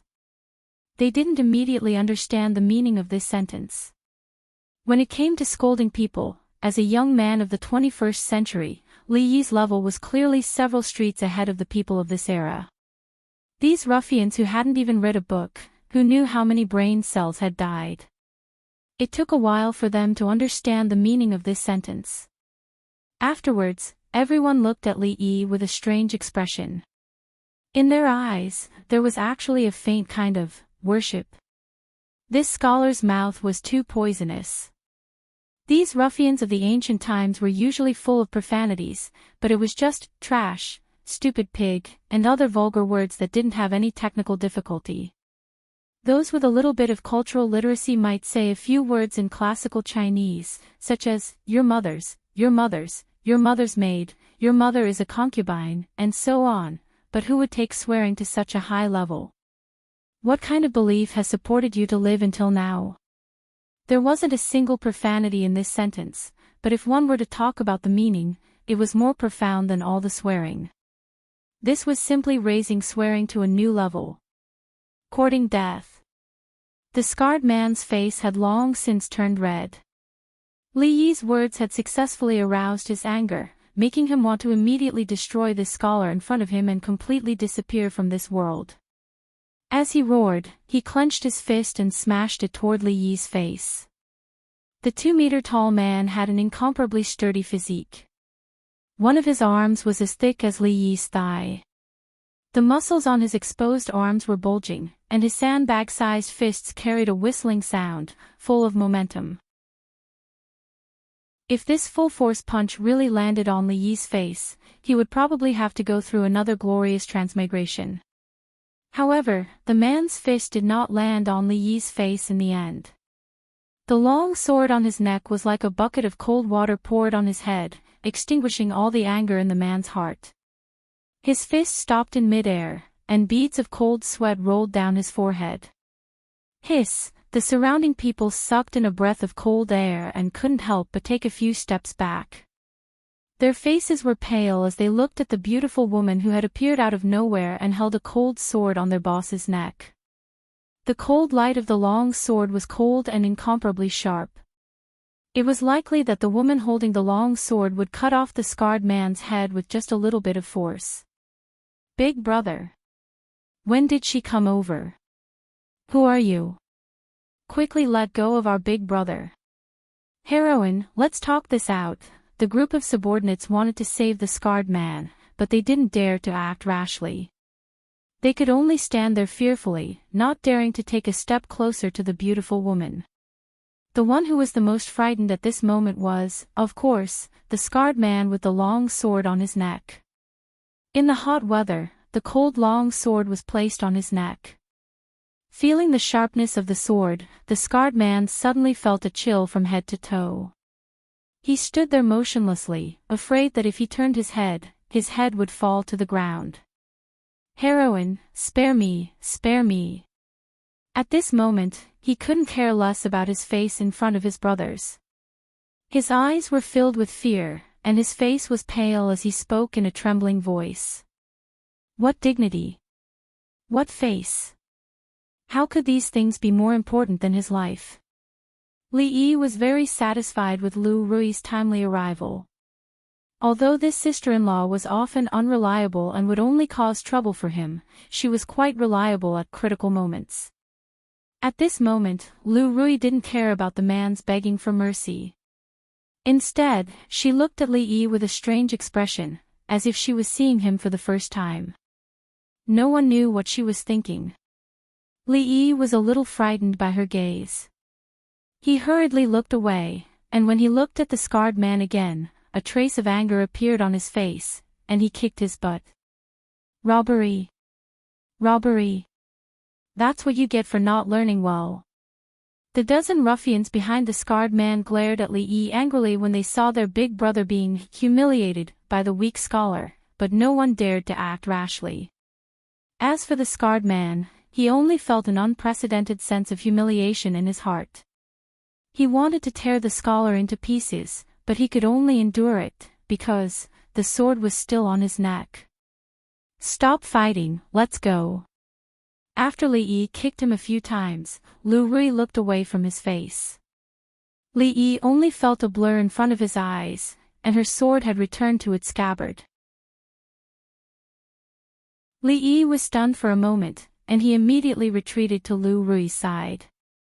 Then, he felt terrible. He had been so confident earlier because he had a hostage in his hands. Now that the sword on the scarred man's neck was gone, could the two of them, could Lu Rui deal with so many ruffians alone? After feeling the sword on his neck disappear, the scarred man suddenly took 2 steps forward, and returned to the middle of the ruffians. He reached out his hand to touch his neck, only to realize that there was a bloodstain on his hand. A trace of fear and lingering fear appeared on his face, followed by endless anger. He pointed his finger at Li Yi and Lu Rui, revealing his white teeth, and said fiercely, "Go. Break the scholar's legs. Remember not to hurt the woman." The ruffians behind him rolled up their sleeves, and their eyes were filled with murderous intent. When they looked at Lu Rui, their eyes swept over her body, and they couldn't help but lick their lips, and a trace of greed appeared in their eyes.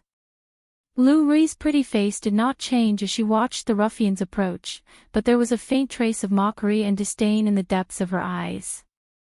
"Son-in-law, second lady, so you're here." At this moment, a rough voice suddenly rang out from the alley.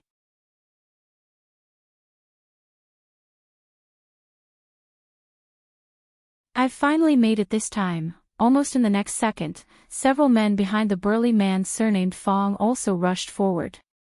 Their faces were full of excited expressions, and they were quite eager to have a try. As a mountain bandit, they had always been the ones bullying others. When had they ever been bullied by others? Although they had been good for a long time, the aggressive nature in their bones couldn't be erased. Before those ruffians could react, several people had already rushed in front of them. Fight without a word. At this moment, Li Yi deeply understood the meaning of this sentence. The burly man was like a tiger in a flock of sheep. When they raised their hands and chopped down, there would be one person lying on the ground. Their movements were bold and beautiful. This was a complete crushing of strength. In just a dozen breaths of time, everyone, including the scar-faced man, was lying on the ground. They were either holding their arms or legs, crying and shouting for their parents. On the contrary, the burly man surnamed Fong and his group were not red or out of breath. There was no sweat on their foreheads. They stood there and rubbed their palms. Their eyes swept back and forth among the ruffians lying on the ground, as if they wanted to continue. Bang! The scar-faced man had just used his hands to prop himself up. After the burly man surnamed Fong kicked him, he lay on the ground and didn't dare to move again. Bah! Several people spat on the ground at the same time, their eyes full of contempt. Li Yi understood the meaning in the eyes of the burly man surnamed Fong and his group. "You scum with less than 5 battle power, you don't even have the qualifications to make this or take action." He watched as the usually smiling, straightforward, and honest men turned into super scions one by one, completely different from the people he knew before. They were just a group of farmers, but they actually had two faces. Even Li Yi had begun to suspect whether this group of people had a split personality or something. However, this was not important for the time being. Under the puzzled gazes of the burly man surnamed Fong and his group, Li Yi jogged over to the ruffians lying on the ground and skillfully fished out a few copper coins, a few silver coins, and a few copper coins from their pockets.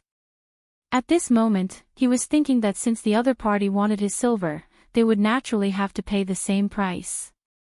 This group of poor people didn't even bring more money when they came out. This bit of money wasn't even enough to compensate him for the mental damage. Li Yi, who was busy collecting the mental damage compensation, didn't know that the burly man surnamed Fong and the others behind him were watching his skillful movements with their mouths agape. Damn, this awareness, this technique, who the F***ck is the real bandit here? In a short while, there were already many people outside the alley.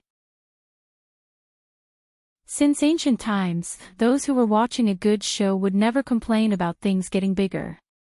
In this era where entertainment wasn't abundant, even if it was a fight, there would be people watching it as a good show. Watching a few unfamiliar men beat up the famous ruffians of this generation to the ground, the crowd was shocked, but also felt incomparably carefree, and couldn't help but cheer loudly. Warrior, well fought. What a delightful sight. This group of ruffians should have had this day a long time ago. What are you all crowding around here for? Out of the way, out of the way. The bailiffs are here. After a burst of noise, a few people wearing the uniforms of bailiffs with weapons in their hands squeezed in from outside. When they saw the situation in the alley, they shouted loudly and ran inside. The bailiffs are here, let's retreat. Seeing this, the burly man surnamed Fong laughed loudly and sprinted to the corner of the wall. With a leap, he used the tip of his toes to push off the wall twice and climbed up the high wall with one hand. In the time of 2 breaths, he had already disappeared over the top of the wall. Second miss, I'll leave the son-in-law to you. The rest of the people also laughed and imitated the burly man surnamed Fong, climbing up the wall like nimble monkeys. In his heart, Li Yi was still amazed at the speed at which they climbed up the wall. If they were in the modern era, they would definitely be outstanding neighbors. Just as he was feeling extremely envious, he suddenly felt his shoulder tighten, and his whole body flew up as light as a feather. Lu Rui grabbed onto Li Yi's shoulder and with a light leap, the two of them were already standing on the top of the wall. With another tap of their toes, they disappeared from the eyes of the crowd. The bailiffs watched helplessly as Li Yi and the others climbed over the wall and left. Standing there, they could only look at the wall and sigh. It couldn't be helped. With their skills, there was no way they could climb such a high wall. Chapter 33. Where are they? The constables were looking at the wall, not knowing how to chase after them. Suddenly, a voice came from behind them. Hearing this voice, everyone felt as if they had been granted amnesty. They turned their heads and pointed at the high wall behind them, saying weakly, "They ran away, ran away. Why aren't you chasing after them?" The woman wearing the uniform of a constable with a saber hanging from her waist glared at the constables. With a light leap, she was already on top of the wall. Just as she was about to chase after them, the constables below were shocked and hurriedly shouted, "Boss, wait! Is there anything else?" The female constable turned around and asked with a frown. One of the constables immediately said, "There are too many of them. It's too dangerous for the boss to go alone. Call a few more brothers later and we'll definitely be able to catch them." "Yes, boss." Everyone obviously didn't want the female constable to chase after them. At this moment, another constable stepped forward and pointed at the ruffian who was still lying on the ground, saying, "What should we do with these people? Should we send them to the clinic first?" The woman glanced at the knife-scarred man and the others. She did not hide the disgust on her face and coldly said, "They are not good people either. Capture them first and lock them up. We'll talk after we interrogate them." When the constables heard this, their faces all turned bitter. Usually, when they encountered street fights like this, if the circumstances were not serious, they would be punished and punished. This kind of thing happened a few times a day. If they were arrested and sent to the prison cell every time, wouldn't they, as constables, be busy to death? However, even though they were extremely unwilling, they still had to obediently carry out this lady's order. Not to mention her status as a constable, they were supposed to be under her jurisdiction. Even the county magistrate had to be polite to her, let alone them, who were just mere constables. Dejectedly, she walked to the ruffian who was still howling on the ground and kicked him hard. "Get up and follow us back to the county yamen." The development of the situation had taken a turn. The scarred man and the other ruffians were dumbfounded. They couldn't figure out how these constables handled cases. This time, they were clearly the victims, okay? Seeing that these constables had no room for negotiation, they felt as if they had eaten Chinese gold thread, bitter. He looked at these constables with resentment in his eyes. His heart was filled with resentment. "You guys are abusing your power. You guys are handling the case recklessly. You guys are blind." One was happy while the other was sad. The ruffians were taken away dejectedly, but the onlookers couldn't help but cheer. Obviously, these people had been bullied by them a lot. "This time, I'll let you off for now." The valiant and formidable-looking female constable stood on top of the wall. She glanced in a certain direction and leaped down lightly. A constable trotted over with a fawning look on his face. "Boss, they've all been brought back, outside the prefectural city, at a tea stall by the roadside." With Lu Rui grabbing onto his shoulder and flying over countless walls, Li Yi finally witnessed what it meant to be able to leap onto roofs and vault over walls. He was a little afraid of heights, so he still had a lingering fear. When he finally got out of the city and sat down to calm himself down, the familiar voice of the man surnamed Fong came from the side. Son-in-law, why did those ruffians come for you? Even now, the man surnamed Fong was still curious about this matter. Generally speaking, if one was targeted by those ruffians, it was either because they were rich or because they were colored. These two, if those ruffians liked men, then what happened just now would be easy to explain. Although the young master didn't have much money, even the man surnamed Fong couldn't deny that in the eyes of those with special hobbies, the young master was probably a rare beauty. What's so strange about that? They wanted to rob me. Li Yi glanced at the man surnamed Fong and said. Haha, the man surnamed Fong and the others were stunned at first, but then they laughed honestly.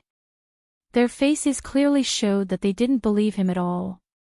Those ruffians also had proper business to do. So many people were gathered there just to rob a few copper coins. They had never seen such idle ruffians. It seemed like it was really because of the second reason. The man surnamed Fong thought in his heart with absolute certainty. This time, even Lu Rui looked at Li Yi with a slightly mocking expression. This obvious expression of disbelief dealt a huge blow to Li Yi's self-esteem. Lu Rui was fine, but Li Yi was already used to it. Even these ruffians dared to look down on him. Why would he tell them that he had earned 10 taels of silver with a wave of his hand? He took out the silver ingot and slammed it on the table. He ignored the shocked gazes of the man surnamed Fong and the others and continued to drink his tea. 10 taels of silver was undoubtedly an astronomical figure to the people present. If they were frugal, their families wouldn't have to worry about food and clothing for the next few years. They worked hard to herd the horses for a month, but their wages were only about 100 copper coins. The silver ingot in front of them was more than 100 times their wages. Even Lu Rui's pretty face finally lit up. She looked at Li Yi again. After a long time, the man surnamed Fong swallowed a mouthful of saliva and raised his head to look at Li Yi as he asked, young master, this silver, could it be that you stole it?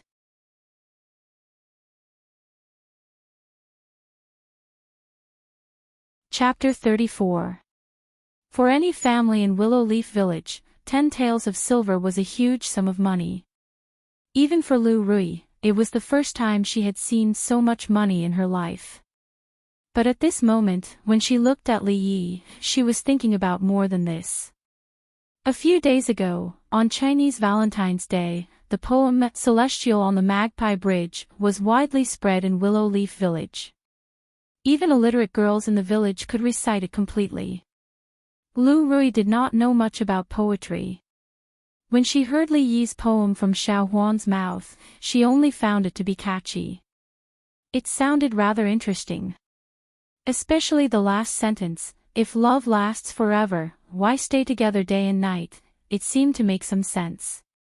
Of course, there were times when she would think about more things.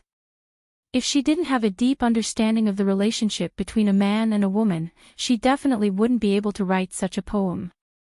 Had this scholar experienced something exciting in the past? Could it be that in his heart, there was also a woman whom he yearned for but couldn't meet? But on the surface, it didn't seem like it. Thinking of his lazy, greedy face, and his stealing second aunt's chicken, it was hard to imagine what a powerful poem such a person could write.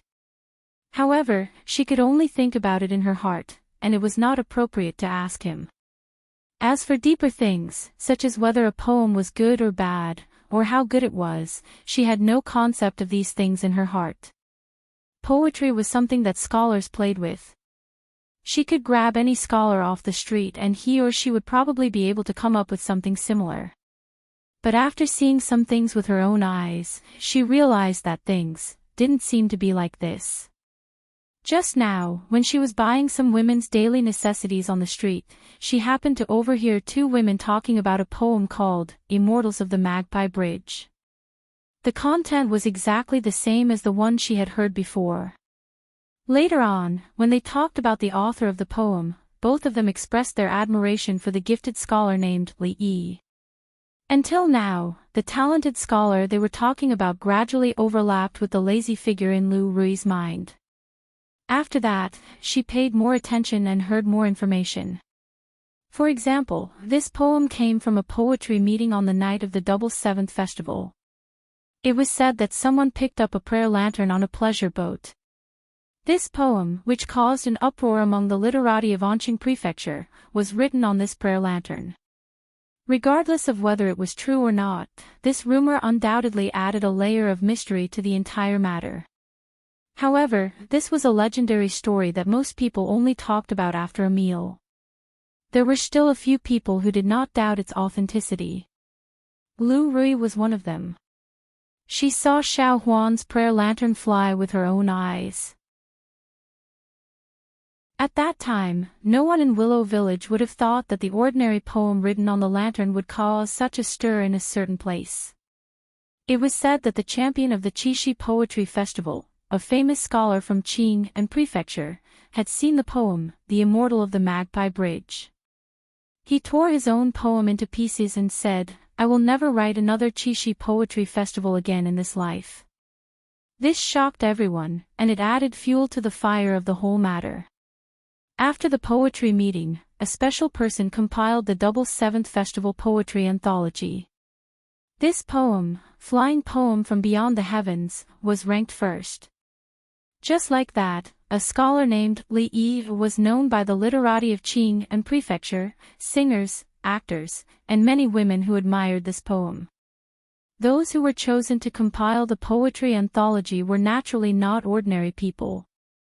At the very least, they were talented enough to convince everyone. Since ancient times, there has been no first place in literature. In the past, there would always be a debate about the order of the poems chosen. But this time, no one had a different opinion about this Celestial on the Magpie Bridge being ranked first. At the same time, the gifted scholar called Li Yi had captured the hearts of countless young ladies with his words.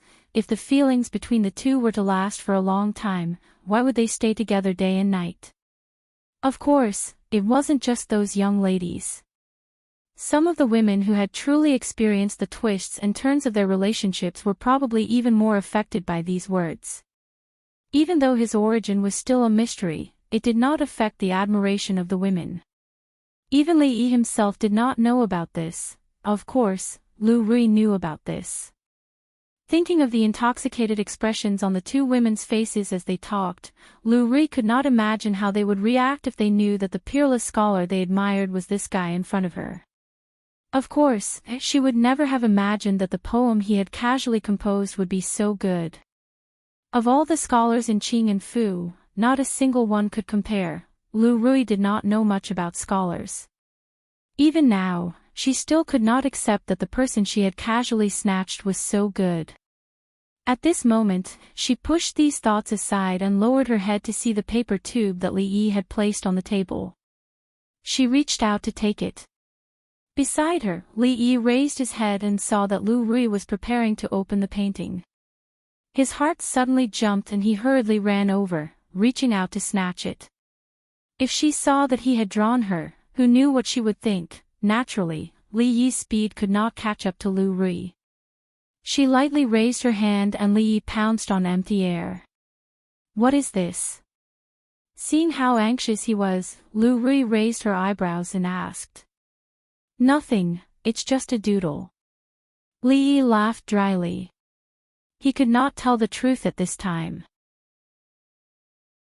If she thought that he had feelings for her, brother-in-law falling in love with his sister-in-law, tsk, it sounded quite exciting. Lu Rui looked at him meaningfully. She did not open the painting in her hands and casually threw the painting tube back. Li Yi hurriedly caught it and his heart finally relaxed. How should we spend this money? Not wanting to be entangled in this problem, Li Yi hurriedly changed the topic. Of course, to buy grain. Everyone, including the large man surnamed Fong, spoke almost in unison. To them, even if they had 100 liang of silver, it was far from being able to carry a full jar of rice at home. Living at the bottom of society, nothing could replace the importance of grain and land in their hearts. Their family was already so poor that they could not even feed themselves. They definitely had to buy grain. Even if they did not say it, Li Yi had this plan. With a wave of his hand, the group of people entered the city in a grandiose manner. At the same time, the young girl carrying the painting walked one round on the street. After buying some things, she walked into a rather lavishly decorated small building in a busy area of the street.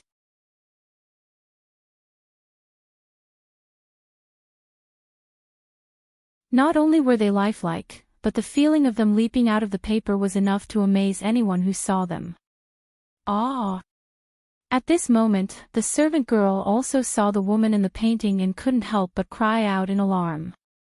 Then, she said with a bitter expression, "Miss, I seem to have taken the wrong painting. I'll immediately exchange it." At this moment, she was feeling a little regretful.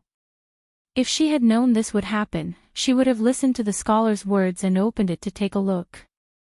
She wouldn't have made such a mistake. Wait a moment.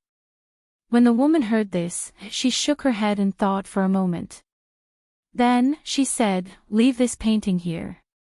When you go to get the painting, tell the painter that we've bought this painting and ask him to paint another one." When the servant girl heard this, she nodded and walked out of the room. After leaving the room, she remembered that the scholar had already closed the stall early today. If she wanted to get the painting, she would probably have to wait until tomorrow. Xiao Chui, you really are an idiot." After cursing a few times in her heart, the servant girl pouted and went downstairs dejectedly. In the room, the woman's gaze was still on the painting. Her beautiful eyes flashed with surprise from time to time. She was filled with curiosity about this painting technique that she had never seen before. When the gentle woman beside her saw her like this, she also looked over curiously. When she saw who the woman in the painting was, she couldn't help but let out a soft cry of surprise. "This painting is so strange. It's clearly on the paper, but the woman in the painting looks like she's about to walk out." The woman nodded and said, "This must be a new technique. I don't know who thought of it, but this person's attainments in painting likely far surpass mine." At this point, a look of reverence appeared on her face. She thought that she had to get to know this painting master. At the same time, her gaze moved down. When she saw where the name should have been, her expression suddenly changed and a hint of anger appeared on her face. She scolded, "Which family's naughty child is this? How dare he randomly scribble on this painting? Li Yi. Don't let me see you." After finally recognizing the name, the anger on the woman's pretty face became even more intense. In her heart, the naughty child named Li Yi had probably been spanked until his bud bloomed. At this moment, the woman did not notice that after hearing the name Li Yi, the gentle woman beside her was stunned for a moment. Then, she hurriedly looked at the lower left corner of the painting. When she saw the crooked handwriting that looked like the handwriting of a child who had just learned to write, a deep joy suddenly appeared on her beautiful face. After confirming the familiar handwriting, she suddenly grabbed the hand of the woman beside her and said anxiously, "Sui Mo, who made this painting? Quick, take me to see him." "Sister Ruoqing, what's wrong?" The woman named Zui Mo had never seen the gentle woman show such an expression. After being stunned for a moment, she asked with a face full of surprise. The burly man surnamed Fong and the others each carried 2 stone of grain on their shoulders as they strode out of a grain shop in Qing and Prefecture. The shop assistant at the door stared with wide eyes as he watched these burly men easily carry 2 bags of rice on their shoulders and stride like the wind.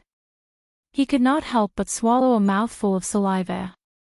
It was not that there were no people who bought so much grain at once. It was not that he was surprised by this. It was just that the strength of these burly men had truly frightened him. 10 stone of rice cost a full 5 taels of silver. In such a short time, half of Li Yi's wealth had already been spent. Although it was a little painful, Li Yi would not hesitate at all to spend the money that should be spent. The horses that had been led down the mountain in the morning still needed to be used for the next 2 days. The group could only walk back. Green Willow Mountain was not far from Anqing Prefecture. It was only about an hour's journey on foot. All the heavy objects were carried by the burly man surnamed Fong and the others. Li Yi felt relaxed. However, it had been a long time since he had walked such a long distance. When he walked back, his legs were still a little sore. The few of them carried 2 coarse cloth bags on their shoulders and swaggered through the stockade.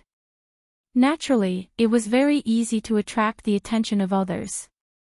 Of course, compared to these, the big man surnamed Fong was carrying a piece of pork on his shoulder that attracted more attention.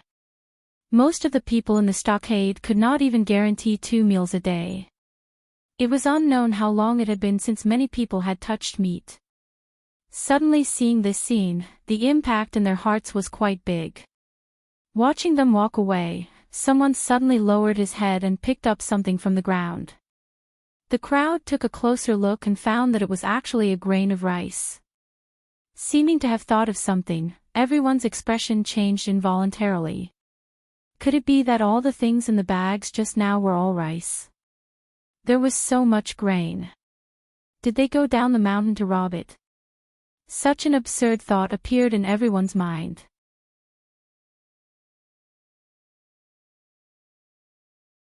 Chapter 36. For most of the families in the stockade village, there was never more than 1 bucket of rice in the rice jar at home. Their daily meals were mainly rice bran mixed with wild vegetables. The Liu family's life was slightly more prosperous, but it was at the level where they could only drink porridge. If the burly man surnamed Fong and the others were carrying rice on their shoulders, this idea was too extravagant, and they didn't even dare to think about it. It should be known that all the families in the entire Willow Leaf village combined might not even be able to gather 1 stone of rice, but those people had at least 10 stone, right? Under everyone's suspicious and shocked gazes, the burly man surnamed Fong and the others walked through the stockade village with their heads held high. When they looked at the direct descendants of the Liu family who usually didn't get along with them, their faces were full of undisguised pride and arrogance. In this day and age, being able to fill one's stomach gave one the right to be arrogant. Those who ate porridge could look down on those who ate bran vegetables, and those who ate rice could naturally look down on those who ate porridge. Carrying rice and meat in the stockade village, one's back could be straighter than others. Xiao Huan was in the courtyard washing the clothes that Li Yi had changed out of yesterday. The courtyard door was suddenly pushed open, and the burly man surnamed Fong and the others walked in with a glowing face, carrying bags on their shoulders. Uncle Fong. Seeing Li Yi and Lu Rui behind the burly man surnamed Fong and the others, the young servant girl hurriedly stood up from the stool. "Young master, where should we put the food?" Walking into the courtyard, the burly man surnamed Fong shouted at the top of his voice. Li Yi pointed in the direction of the kitchen and said, "Move it all there. Leave half of the meat and 2 stone of the food. Everyone can take the rest and divide it." The burly man surnamed Fong was stunned at first, as if he couldn't believe his ears. Then he hurriedly said, "Young master, you can't, Li Yi waved his hand and didn't wait for the burly man surnamed Fong to continue. "I have the final say on how to divide these things. It's decided." Then, he stretched out his hand and waved it in front of the little maid, who didn't know what was happening. "Don't wash the clothes. Go and boil some hot water first. We need it for bathing later." After running around for a whole day, riding the horse all the way back, and walking all the way back, Li Yi did not have the stamina of the burly man surnamed Fong. He was unbearably tired, and there were probably a few blisters under his feet. Now, he just wanted to take a comfortable hot bath and then have a good sleep. No matter how big the matter was, he would deal with it tomorrow. Thinking like this, he opened his mouth and said to Xiao Huan, "A little to the left, a little to the left. Yes, there." After a long day of hard work, the happiest thing was to have a comfortable hot bath under the service of a beautiful servant girl and then have a good night's sleep. It was a dreamless night of sleep until the next morning.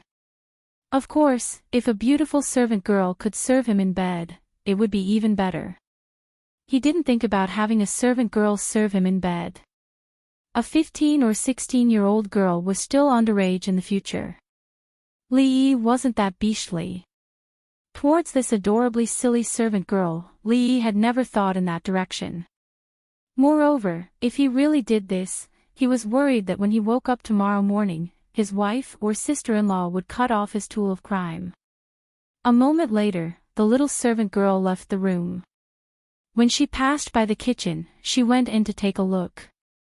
Seeing half a piece of pork on the table and 2 stones of white rice on the side, her small mouth slightly opened. It was hard to say whether the expression on her face was surprise or joy. In the past, when she went out to buy things, she would at most buy a small bag of brown rice or flour. There wasn't any extra money at home to buy more things. This was the first time the little servant girl had seen so much food. It seems that the son-in-law bought all of this. After muttering a few words, a trace of a smile appeared on the young girl's face. She faintly felt proud. Putting away the piece of pork, she walked briskly back to the courtyard to wash the clothes that she hadn't finished washing. Halfway through the bath, she remembered that the son-in-law had instructed her to lock something in a cabinet and not let the second young miss see it. The young maidservant hurriedly got up and picked up a painting tube that was placed on the table by the door. Just as she was about to lock it in the cabinet, her footsteps suddenly paused. She peeked into the bedroom and found that Li Yi was already asleep. When she looked at the thing in her hands again, a trace of doubt appeared on her small face. What is it that is so mysterious? Not letting second miss see, Xiaohuan secretly opened it to take a look. Son-in-law shouldn't know, right? Once again confirming that Li Yi wouldn't suddenly wake up, the young girl pulled open the string on the outside of the painting tube like a thief. When the portrait of an extremely beautiful and unfamiliar girl appeared in front of her, the little servant girl's expression froze. For a moment, she was stunned. After a long time, she stuck out her tongue and said in a small voice, "If 2 people love each other for a long time, why would they stay together day and night?" The person son-in-law was talking about, could it be this girl?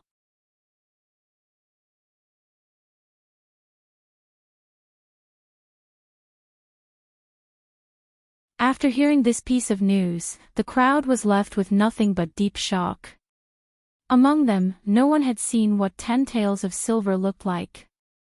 Previously, Fang's family was so poor that they didn't even have food to eat, but now they could eat rice and meat, which shocked them even more. At this time, the ones who regretted the most were the women who paid Li Yi to paint on the Chinese Valentine's Day.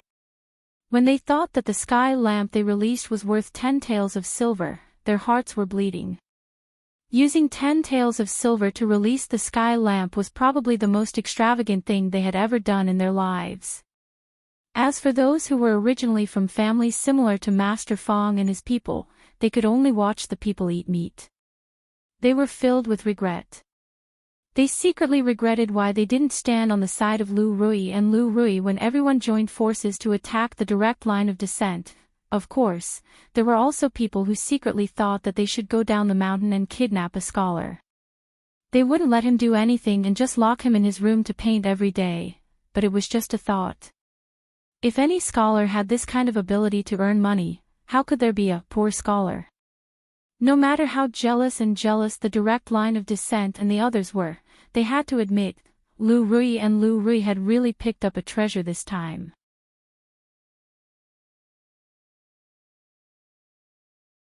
Chapter 38.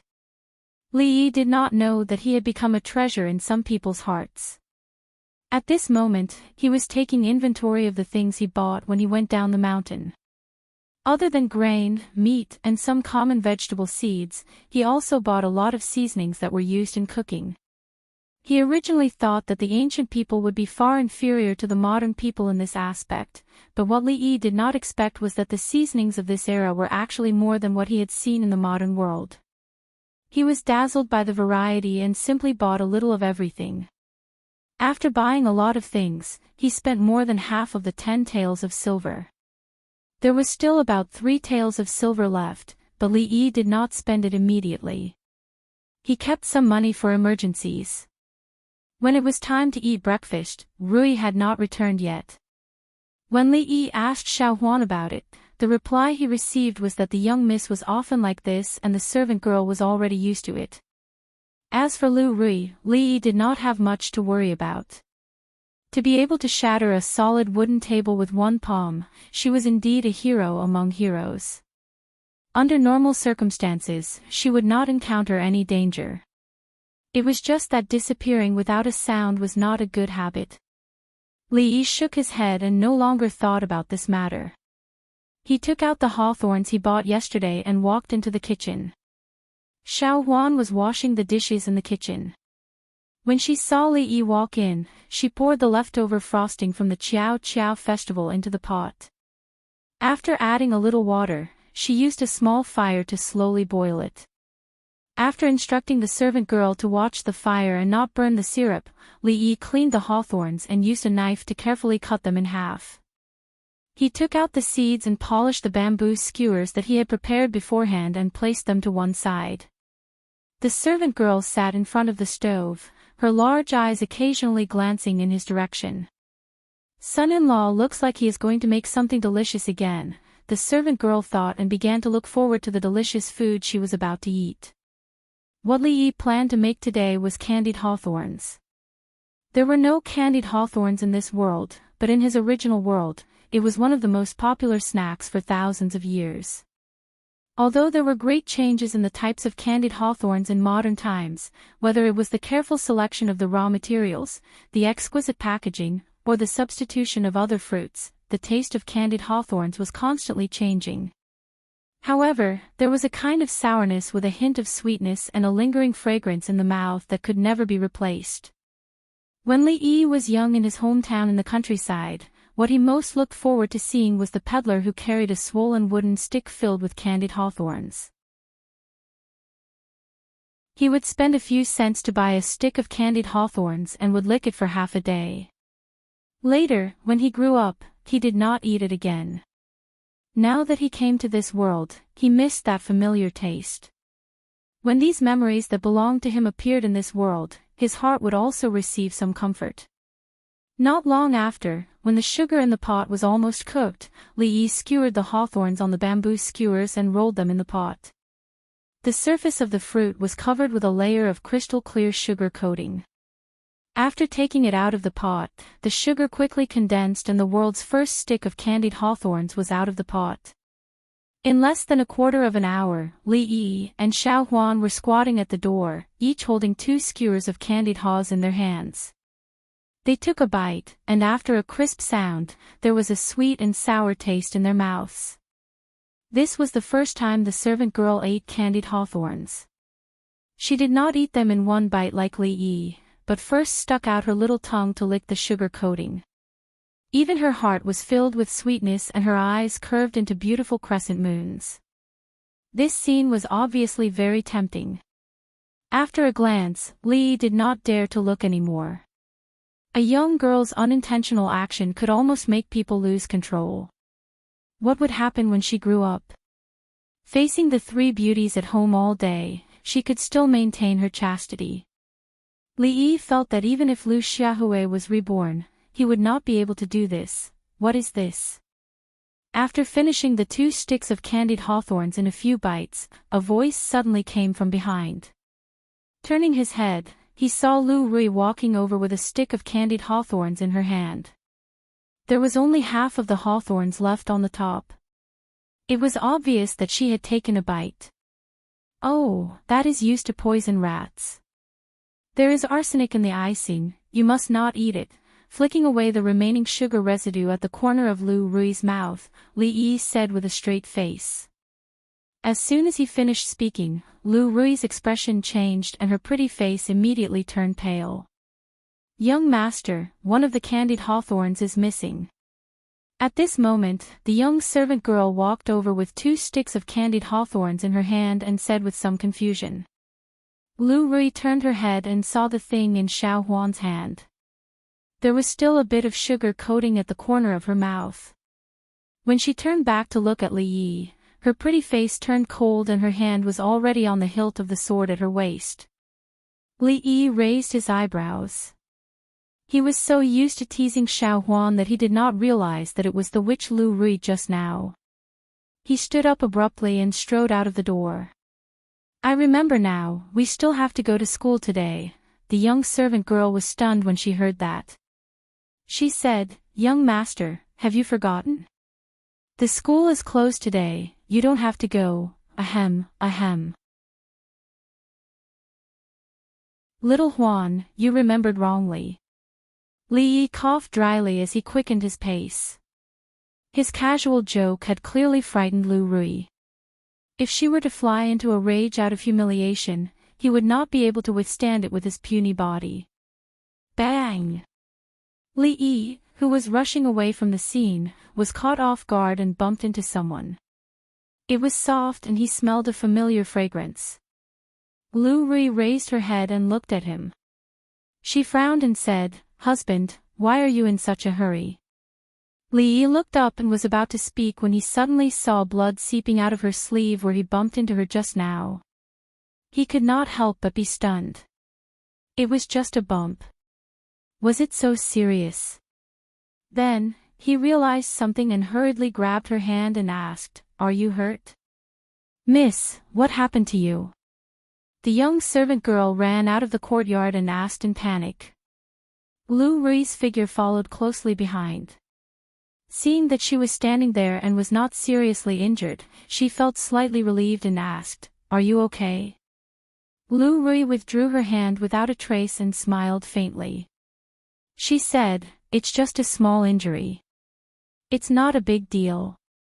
She reached out and handed a small bag of things to Xiao Huan. She said, There's some food here. Put it in the kitchen. You've lost so much blood. What's not a big deal? Li Yi frowned and threw the small bag of food to the side.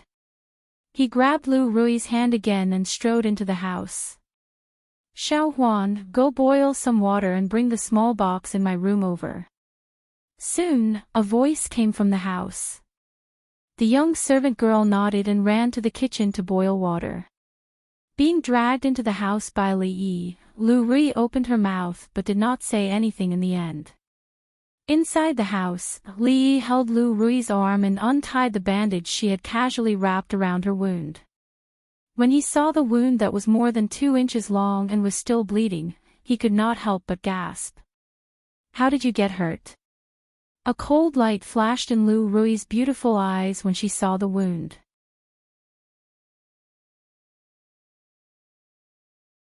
Chapter 39. At this moment, the most important thing was not how Lu Rui got injured, but how to treat the wound. In ancient times, there were no antibiotics. If the wound got infected and the condition worsened, there was no way to treat it. One could only lie down and wait for death. Without any awareness of disinfection, the number of people who died from infected wounds every year was uncountable. She did not know where this cloth was found. Although it looked clean, it was definitely full of bacteria. The wound had never been disinfected. This was a matter of life and death. Was there a need to be so careless? Son-in-law, the water is ready. Not long after, a maidservant ran in with a clean copper basin. The conditions were too harsh and there was no condition to use alcohol or iodophor to disinfect. He mixed some salt water according to the ratio and asked the maid to throw a clean towel into the pot to boil. After dipping it in the salt water, he carefully cleaned Lu Rui's wound. The effect of salt water was not as good as alcohol, but it was better than nothing. Fortunately, the wound was not deep. Otherwise, the wound would have to be sutured before the medicine could be applied. There was no medical bandage, so he could only use gauze that had been boiled in boiling water as a substitute. The last time when Xiao Huan cut her hand, Li Yi prepared some and it came in handy this time.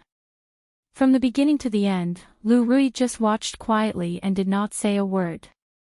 As a martial artist, there were countless bumps and bruises in daily life. However, their physique was far better than ordinary people. Even if it was a knife wound, it could heal quickly. She did not take such a small injury to heart. But at this moment, Li Yi's serious look made her not say the words of rejection that she wanted to say. This was the first time in her life that she had seen such a method of treating wounds. Although she didn't know why he had to use salt water to clean the wound, and the gauze used to bandage the wound seemed to be particular, Lu Rui was very convinced of Li Yi's abilities. Moreover, this feeling of being taken care of was something that she had not experienced for a long time. Of course, if he did not tie a butterfly knot with the gauze at the end, everything would be even more perfect. As for Lu Rui taking apart the butterfly knot that she tied with great difficulty and making an ugly knot, Li Yi had some complaints in his heart. What a beautiful bow! It was pleasing to the eye and looked a little cute. Xiao Huan was still the most obedient. After treating Lu Rui's wound, she went out to teach the little maid how to tie a butterfly knot. Sis, in the future, don't help the government catch those fugitives. After Li Yi and Xiao Huan left, Rui sat in front of the bed, holding Lu Rui's hand and said after a long silence. Lu Rui smiled and said, I was careless this time and underestimated his strength. It won't happen again. Sister, you don't have to do these things anymore. Lu Rui seemed to have thought of something as a smile appeared on her pretty face. She said, our family will no longer lack food in the future. Lu Rui didn't understand what she meant. He looked up at her in confusion. Do you still remember the immortal magpie bridge? Lu Rui's face showed a rare hint of teasing as she said, Sister, you have a good husband. As the young girl spoke in a low voice, Lu Rui's pretty face finally showed a surprised expression. The Qixi poetry champion, 10 taels of silver for a painting. In the room, the two of them whispered to each other like sisters. Li Yi tied a ribbon into a butterfly knot and tied it on the little maid's hair. The young girl lowered her head and fiddled with the corner of her clothes, her pretty face blushing. Reality proved that Li Yi's worries were completely unnecessary. The speed at which Lu Rui's wound healed far exceeded his expectations. This made him extremely suspicious in his heart. Could it be that her body structure was different from others? Such a long gash could heal without leaving a scar in half a month. Was she still a human? Of course, his relationship with Lu Rui hadn't reached the point where they could study each other's body structure. This kind of strange relationship between husband and wife was probably the only one in the stockade village.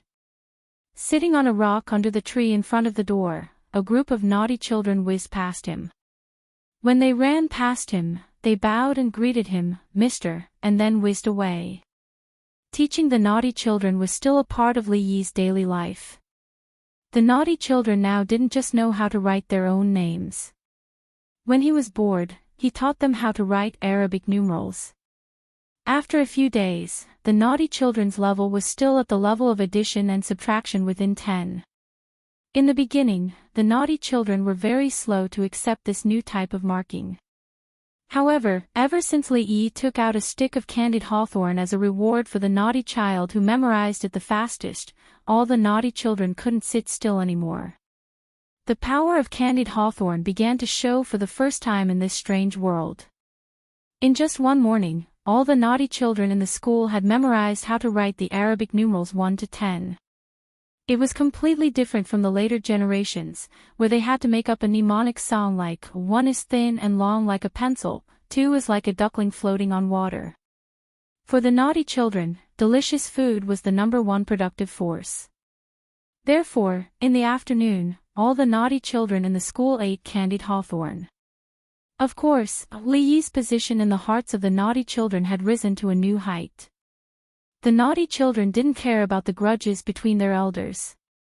They would remember whoever told them stories and gave them candies. Even the naughtiest naughty child in the stockade village would behave in front of Li Yi. This was something that all the naughty children's parents were envious of. Moreover, in the recent days, the image of Li Yi in the hearts of the direct descendants of the Lu clan had undergone an earth-shattering change. They could look down on the scholar who didn't even have the strength to truss a chicken, but if this scholar could casually draw a painting in exchange for 10 stone meters of rice, then everything would be different. Looking at the fact that someone who used to live at the same standard of living as them, or even worse than them, could eat rice for every meal, this kind of psychological gap was not something that could be erased in a short period of time.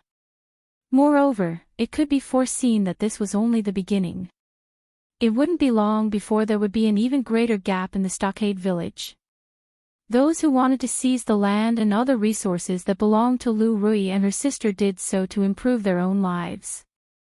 However, who would have thought that because of this reason, they would become enemies with the direct descendants of the Lu clan, which would instead cause them a greater loss.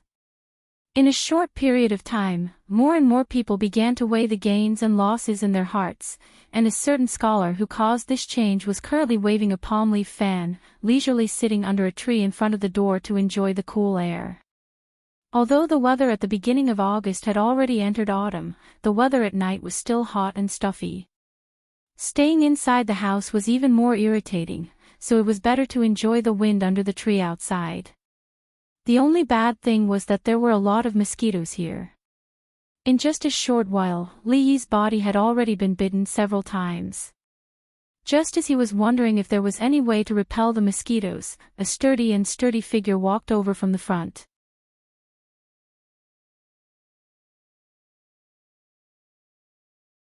Chapter 40. It had been a long time since Li Yi came to Willow Leaf Village. At first, there was a little unpleasantness between him and the man surnamed Fang. Li Yi suffered a lot when he was caught and thrown on the back of a horse. However, as the two gradually became familiar with each other, the little unpleasantness also disappeared. Old Fang's temperament was very simple and honest. Although he was a little stupid, he was loyal to Lu Rui and her sister. Li Yi liked such a simple and honest person. There were a dozen simple people like the man surnamed Fang in the village. If it were not for these people who had been helping them all these years, Lu Rui and her sister would have been eaten up by those covetous uncles. Whoever was good to his wife and sister-in-law, he would be good to them. This had always been Li Yi's way of doing things. That was why he could distribute the food to them without so much as a frown. During this period of time, he had truly treated them as his own people. The man surnamed Fang came over and sat on the stone next to Li Yi. He seemed to be in a bad mood. "Fang, what's wrong? You look sad. Did Dahe steal Zhu Zi's steamed buns again?" After getting familiar with him, Li Yi also called the man surnamed Fang casually. Zhu Zi was the son of the man surnamed Fang, and Dahe was their yellow native dog, a dog that always liked to steal the children's steamed buns. Li Yi had seen countless times that Dahe had a steamed bun in its mouth, and the man surnamed Fang chased it all over the village with a broom in his hand. He swore that he would kill it and eat it with wine when he got back. As a result, the chase between a man and a dog would happen again every few days. It was reasonable to say that the man surnamed Fang should not be worried recently. Because of the food distributed last time, Fang's family temporarily moved from the bottom of the village to a well-off level and walked ahead of most people. At least for a short time, they did not have to worry about food and clothing. This was also what Li Yi found strange. At this time, the burly man surnamed Fang obviously shouldn't be worrying. Could it be that he also encountered those special days of the month? Of course, it could not be ruled out that the couple's life was not harmonious last night, and he was despised by his mother-in-law in the morning. However, looking at Fang's energetic appearance, this possibility should not be high. Sigh. The man with the surname Fang sighed and turned to look at Li Yi. He asked, "Young master, do you think I can only stay with my mother-in-law for the rest of my life?" When he said this, a strong unwillingness appeared on the face of the simple and honest man. At this moment, Li Yi actually saw in his eyes an unyielding resistance to fate. He looked at Fang with some surprise. If he didn't misunderstand, was Fang talking about his life ideals with him? For a long time, Li Yi had thought that Fang was just a salted fish without a dream. Like most people in the village, he had a home that could shelter him from the wind and rain, a wife, and a child. He lived an ordinary life for a few decades, and his life passed just like that. Once a salted fish had a dream, he would no longer be a salted fish. He would become a salted fish with a dream. From Fong's eyes, Li Yi could see his dissatisfaction with his current life. Obviously, Fong was different from the other guys who only had bodies but no brains. Could it be that you want to marry a few more concubines? Li Yi looked at Fong and asked in surprise. Fong shivered when he heard this. He looked around and didn't find his mother-in-law's shadow. Only then did he feel relieved. He sighed and said, "Zhuzi is not young anymore. In a few years, I will arrange a marriage for him. But with the situation at home, we can't even afford a decent betrothal gift. We can't earn much money from herding horses, and it's not even enough to buy food. I'm thinking if I can find another way to make a living." "Young master, you are a capable person. Can you give me some ideas?" Li Yi didn't expect that Fong was actually worried about this matter. Fong's child should be less than 10 years old this year, right? He was running around the village naked all day with snot coming out of his nose. How could Fong think about marrying a wife so quickly? Even though he knew that people in this era generally got married much earlier than in modern times, he really couldn't imagine what that silly naughty child would look like when he got married. However, no matter what era it was, there was one thing that didn't change much. The problem that Fong was facing now should be the same as the man's parents worrying about buying a house and a car before they got married thousands of years later. Li Yi thought that Fong was tired of his mother-in-law all day long and wanted to find another concubine. He didn't expect that Fong was actually planning for his naughty child. Poor parents in the world. There was a heaven-defying cheating device in his mind. In this incomparably backward feudal era, Li Yi actually had countless ways to earn money. Simple alcohol purification, making a few pieces of soap, a few bottles of perfume, or even selling paintings could make a fortune. The reason why he hadn't taken action yet was because he was too lazy. After experiencing life and death, the current Li Yi felt that his previous life was really boring. Every day, he did things that he didn't want to do. Every day, he worked hard and conscientiously. It was too boring and too tiring. As a person who had lived 2 lives, he had to sit there every day and paint for people. What was the difference between him and his previous life? Life wasn't just about being born and living on. He didn't want to be rich and powerful, but he wanted to live a peaceful life. This was his current attitude towards life. Of course, before that, he had to accumulate enough wealth. Otherwise, he could only pursue a peaceful life while eating scraps and vegetables. It was a good thing that Fong had ideas and ideals. Recently, Li Yi also had an idea in his mind. After being here for so long, it was time to do something for this world. High-density alcohol and soap could not be made in a hurry. Just buying the raw materials would cost a lot. Without dozens or hundreds of taels of silver, he could only think about it. The cost was small, and the returns were quick. Li Yi thought about it for a while and finally came up with a good idea.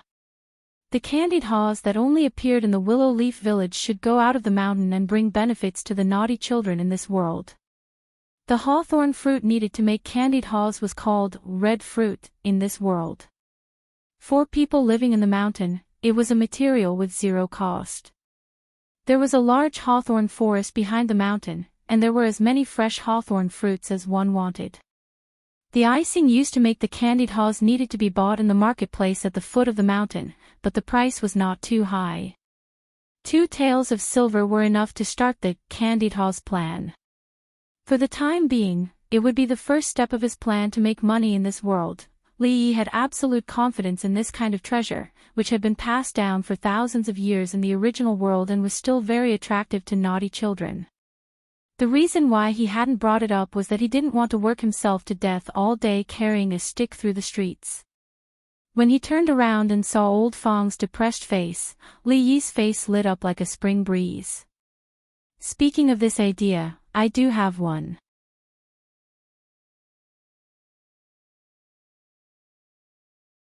Chapter 41.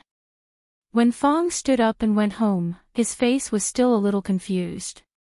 With his wood-like brain, he still couldn't figure out what was so good about those unripe and sour red fruits that he didn't like to eat. Why did the son-in-law want him to pick those things? As for the reason why he wanted him to chop the bamboo, old Fong couldn't figure it out. But soon, the confusion and bewilderment on his face disappeared. Thinking about the white rice and pork at home, all of old Fong's doubts were thrown out the window. The son-in-law was very capable. If he followed the son-in-law, he would have meat to eat. His words couldn't be wrong. In the following days, Fong's life began to become busy. Not only Fong, but also the naughty children of the Fong family were ruthlessly deprived of their time to play. They could no longer follow the naughty children in the stockade every day. They followed their father, went to the back mountain in the morning and came back in the afternoon, often carrying a few bamboo sticks on their shoulders. Occasionally, people would see Fong go down the mountain before dawn every day and return to the stockade at night with a big bag of things on his back. He didn't even let go of the horse. No one knew what he was doing mysteriously. There was no impenetrable wall in the world. In the Willow Leaf Village, no one had any secrets to speak of. Soon, everyone knew that the thing Fong Lao San was playing with was called candied haws. It was a kind of hawthorn fruit that could be put together and sold outside. Hawthorn was not valuable to the people of the Willow Leaf Village. There was a large hawthorn forest in the back mountain, which was the public property of the stockade. However, even if the fruits were ripe every year, no one would pick them. They were sour and the more they ate, the hungrier they got. If they ate too much, their teeth would fall out. Only those greedy naughty children would pick a few every year when the fruits were ripe to satisfy their cravings.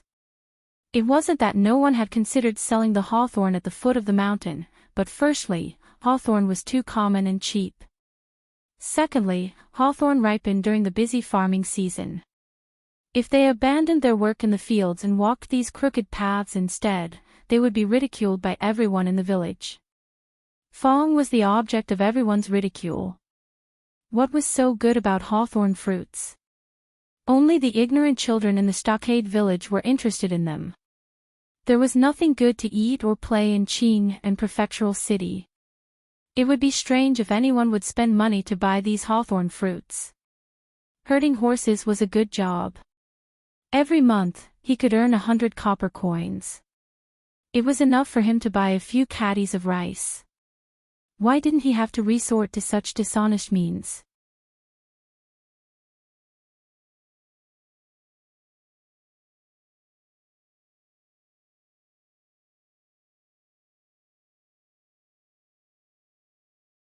He was filled with joy, thinking that he would definitely tell a few of his close friends when he returned home.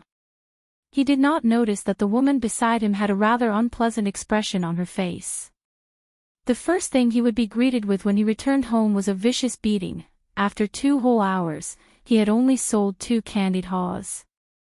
Fong's heart was already in complete despair. This time, I'm afraid the young master is going to be disappointed. After letting out a long sigh, the man with the surname Fong picked up the stick with the candied haws and prepared to return home. He had only taken a few steps when he suddenly heard a flurry of footsteps behind him. In the next moment, he discovered that he had been surrounded. The people surrounding Fong were a group of mischievous children. The oldest among them was only 10 years old, and they all looked at Fong with excited gazes, the candied haws in his hands. The mischievous child standing at the very front was about 5 or 6 years old. Fong had just met him. He was the one who had taken care of his second business. The mischievous child covered his butt with one hand, and the tears on his face had yet to dry. He pointed at the skewers of candied haws and said, "This is the one. Whether I lied to you or not, you'll know soon enough." After saying that, the mischievous child stretched out his small hand and revealed the 5 copper coins in his palm. He said loudly, "Uncle, I want a skewer of candied haws." "Me too. Me too. I want 2 skewers." The mischievous children chattered one after another. Fong looked at the fair and clean little hands that were stretched out, and his expression was a little dazed. On the street, a girl passing by was puzzled as she watched a group of excited naughty kids rushing past her. Each of them was holding a skewer of food and eating deliciously. When she looked ahead, she saw a burly man carrying a strange stick. The strength of the mischievous children could not be underestimated. A small portion of the candied haws disappeared in an instant, and was replaced by a large pile of copper coins in his pocket. "Excuse me, how much is this?" Just as Fong was standing there in a daze, a pleasant voice came from the side. Seeing the incomparably delicate young girl standing next to him, the man with the surname Fong couldn't help but blush. He said, Five copper coins, all right, give me one." The young girl nodded and said with a smile. She took a small bite, and her mouth was instantly filled with a sweet and sour taste. The young girl's beautiful eyes slightly brightened. She took out a small piece of silver from her beautiful pouch and pointed at the remaining candied haws. "I want all of these."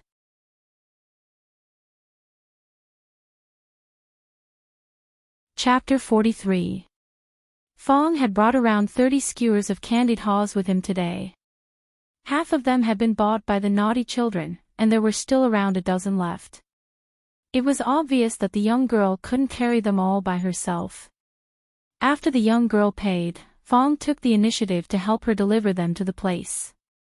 With so many copper coins in his pocket, it felt heavy and made him feel very at ease. At this moment, Fong couldn't help but feel ashamed for doubting his son-in-law's thoughts. "Uncle, how are these candied haws made?" The young girl walked in front with a skewer of candied haws in her hand.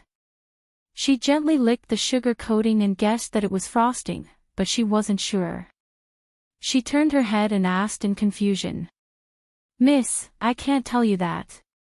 Fong laughed foolishly. He didn't reveal the method of making the candied haws just because the young girl was beautiful. Fong wasn't that stupid. This was something he would use to make his family rich in the future. How could he just casually tell others? Hearing Fong's answer, the young girl was stunned for a moment. After a while, she also realized that her question was a bit inappropriate. She smiled apologetically and said, "Sorry, I forgot that this is Uncle's secret recipe. I shouldn't have asked." Fong laughed foolishly and didn't reply. He followed behind the young girl and walked through the noisy street. He didn't know when it started, but the crowd started to thin out. The buildings on both sides also gradually became more luxurious. There was a row of red doors with mighty stone lions in front of them. It was extremely extravagant. To buy a stronghold here, it would probably cost a lot of money. Fong muttered to himself. He also began to wonder about the identity of the young girl. After all, the people who could live here were either rich or noble. They weren't people ordinary people like them could come into contact with. "It's here." Not long after, the young girl stopped walking. She turned around and smiled at the man surnamed Fong. "Wait here for a moment. I'll go in and come out immediately." Fong nodded and watched the young girl walk through the 10-feet-tall door. The 2 servants at the door bent over and said something. Because he was too far away, he couldn't hear clearly. Not long after, the young girl's figure appeared again. 4 young girls followed behind her, each holding a tray in their hands. They walked to the front of the burly man surnamed Fong and looked at the strings of crystal-clear candied haws. The young girl on the left asked curiously, "Sister Yenji, what is this?" "Don't ask too much. I'll tell you later. First, pluck these candied haws." The girls looked at Fong with puzzled eyes, then looked at the candied haws one by one.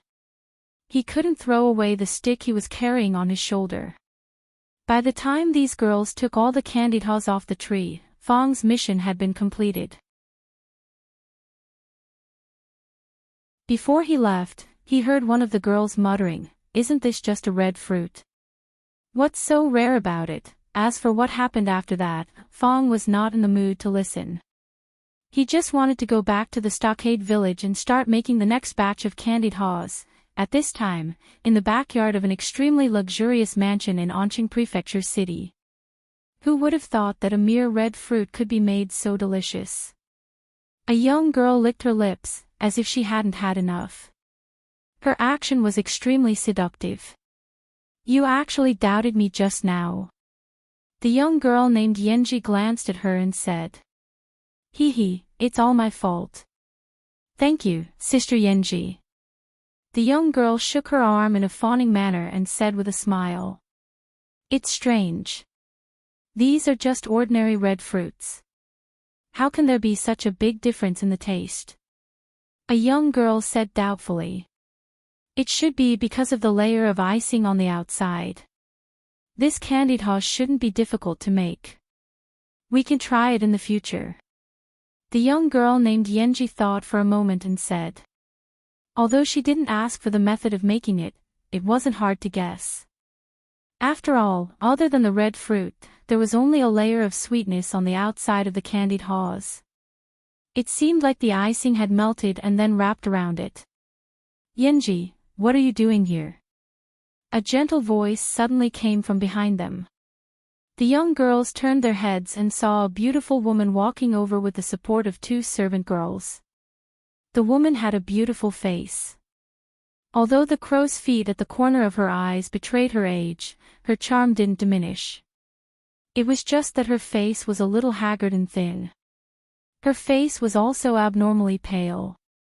"Princess," seeing this woman, the young girls stood up in a panic. They were also a little nervous. They were the servants of the prince's mansion. If they were to gather here, it would be easy to think that they were slacking off. "Princess, why did you come out? The wind is strong outside. You should go back quickly." The young girl named Yenji had a worried expression on her face. She hurriedly walked over and supported the woman as she spoke. The beautiful woman shook her head and said, "It's fine. It's so stuffy to stay in the room. It's good to come out for a walk." After speaking, her eyes inadvertently glanced behind the young girls. On the stone table, there was a string of red and crystal clear things. She walked over and asked curiously, "What is this?" The young girl closest to her quickly wiped the corner of her mouth and said respectfully, "Princess, this is called candied haws." "Candied haws?" The woman asked again, "What is this thing used for?" "Princess, this is a snack that Yenji bought on the street." The young girl named Yenji came forward and said. The woman nodded and picked up a stick of candied haws. After looking at it, she said, "It's crystal clear and looks good." She then took a bite.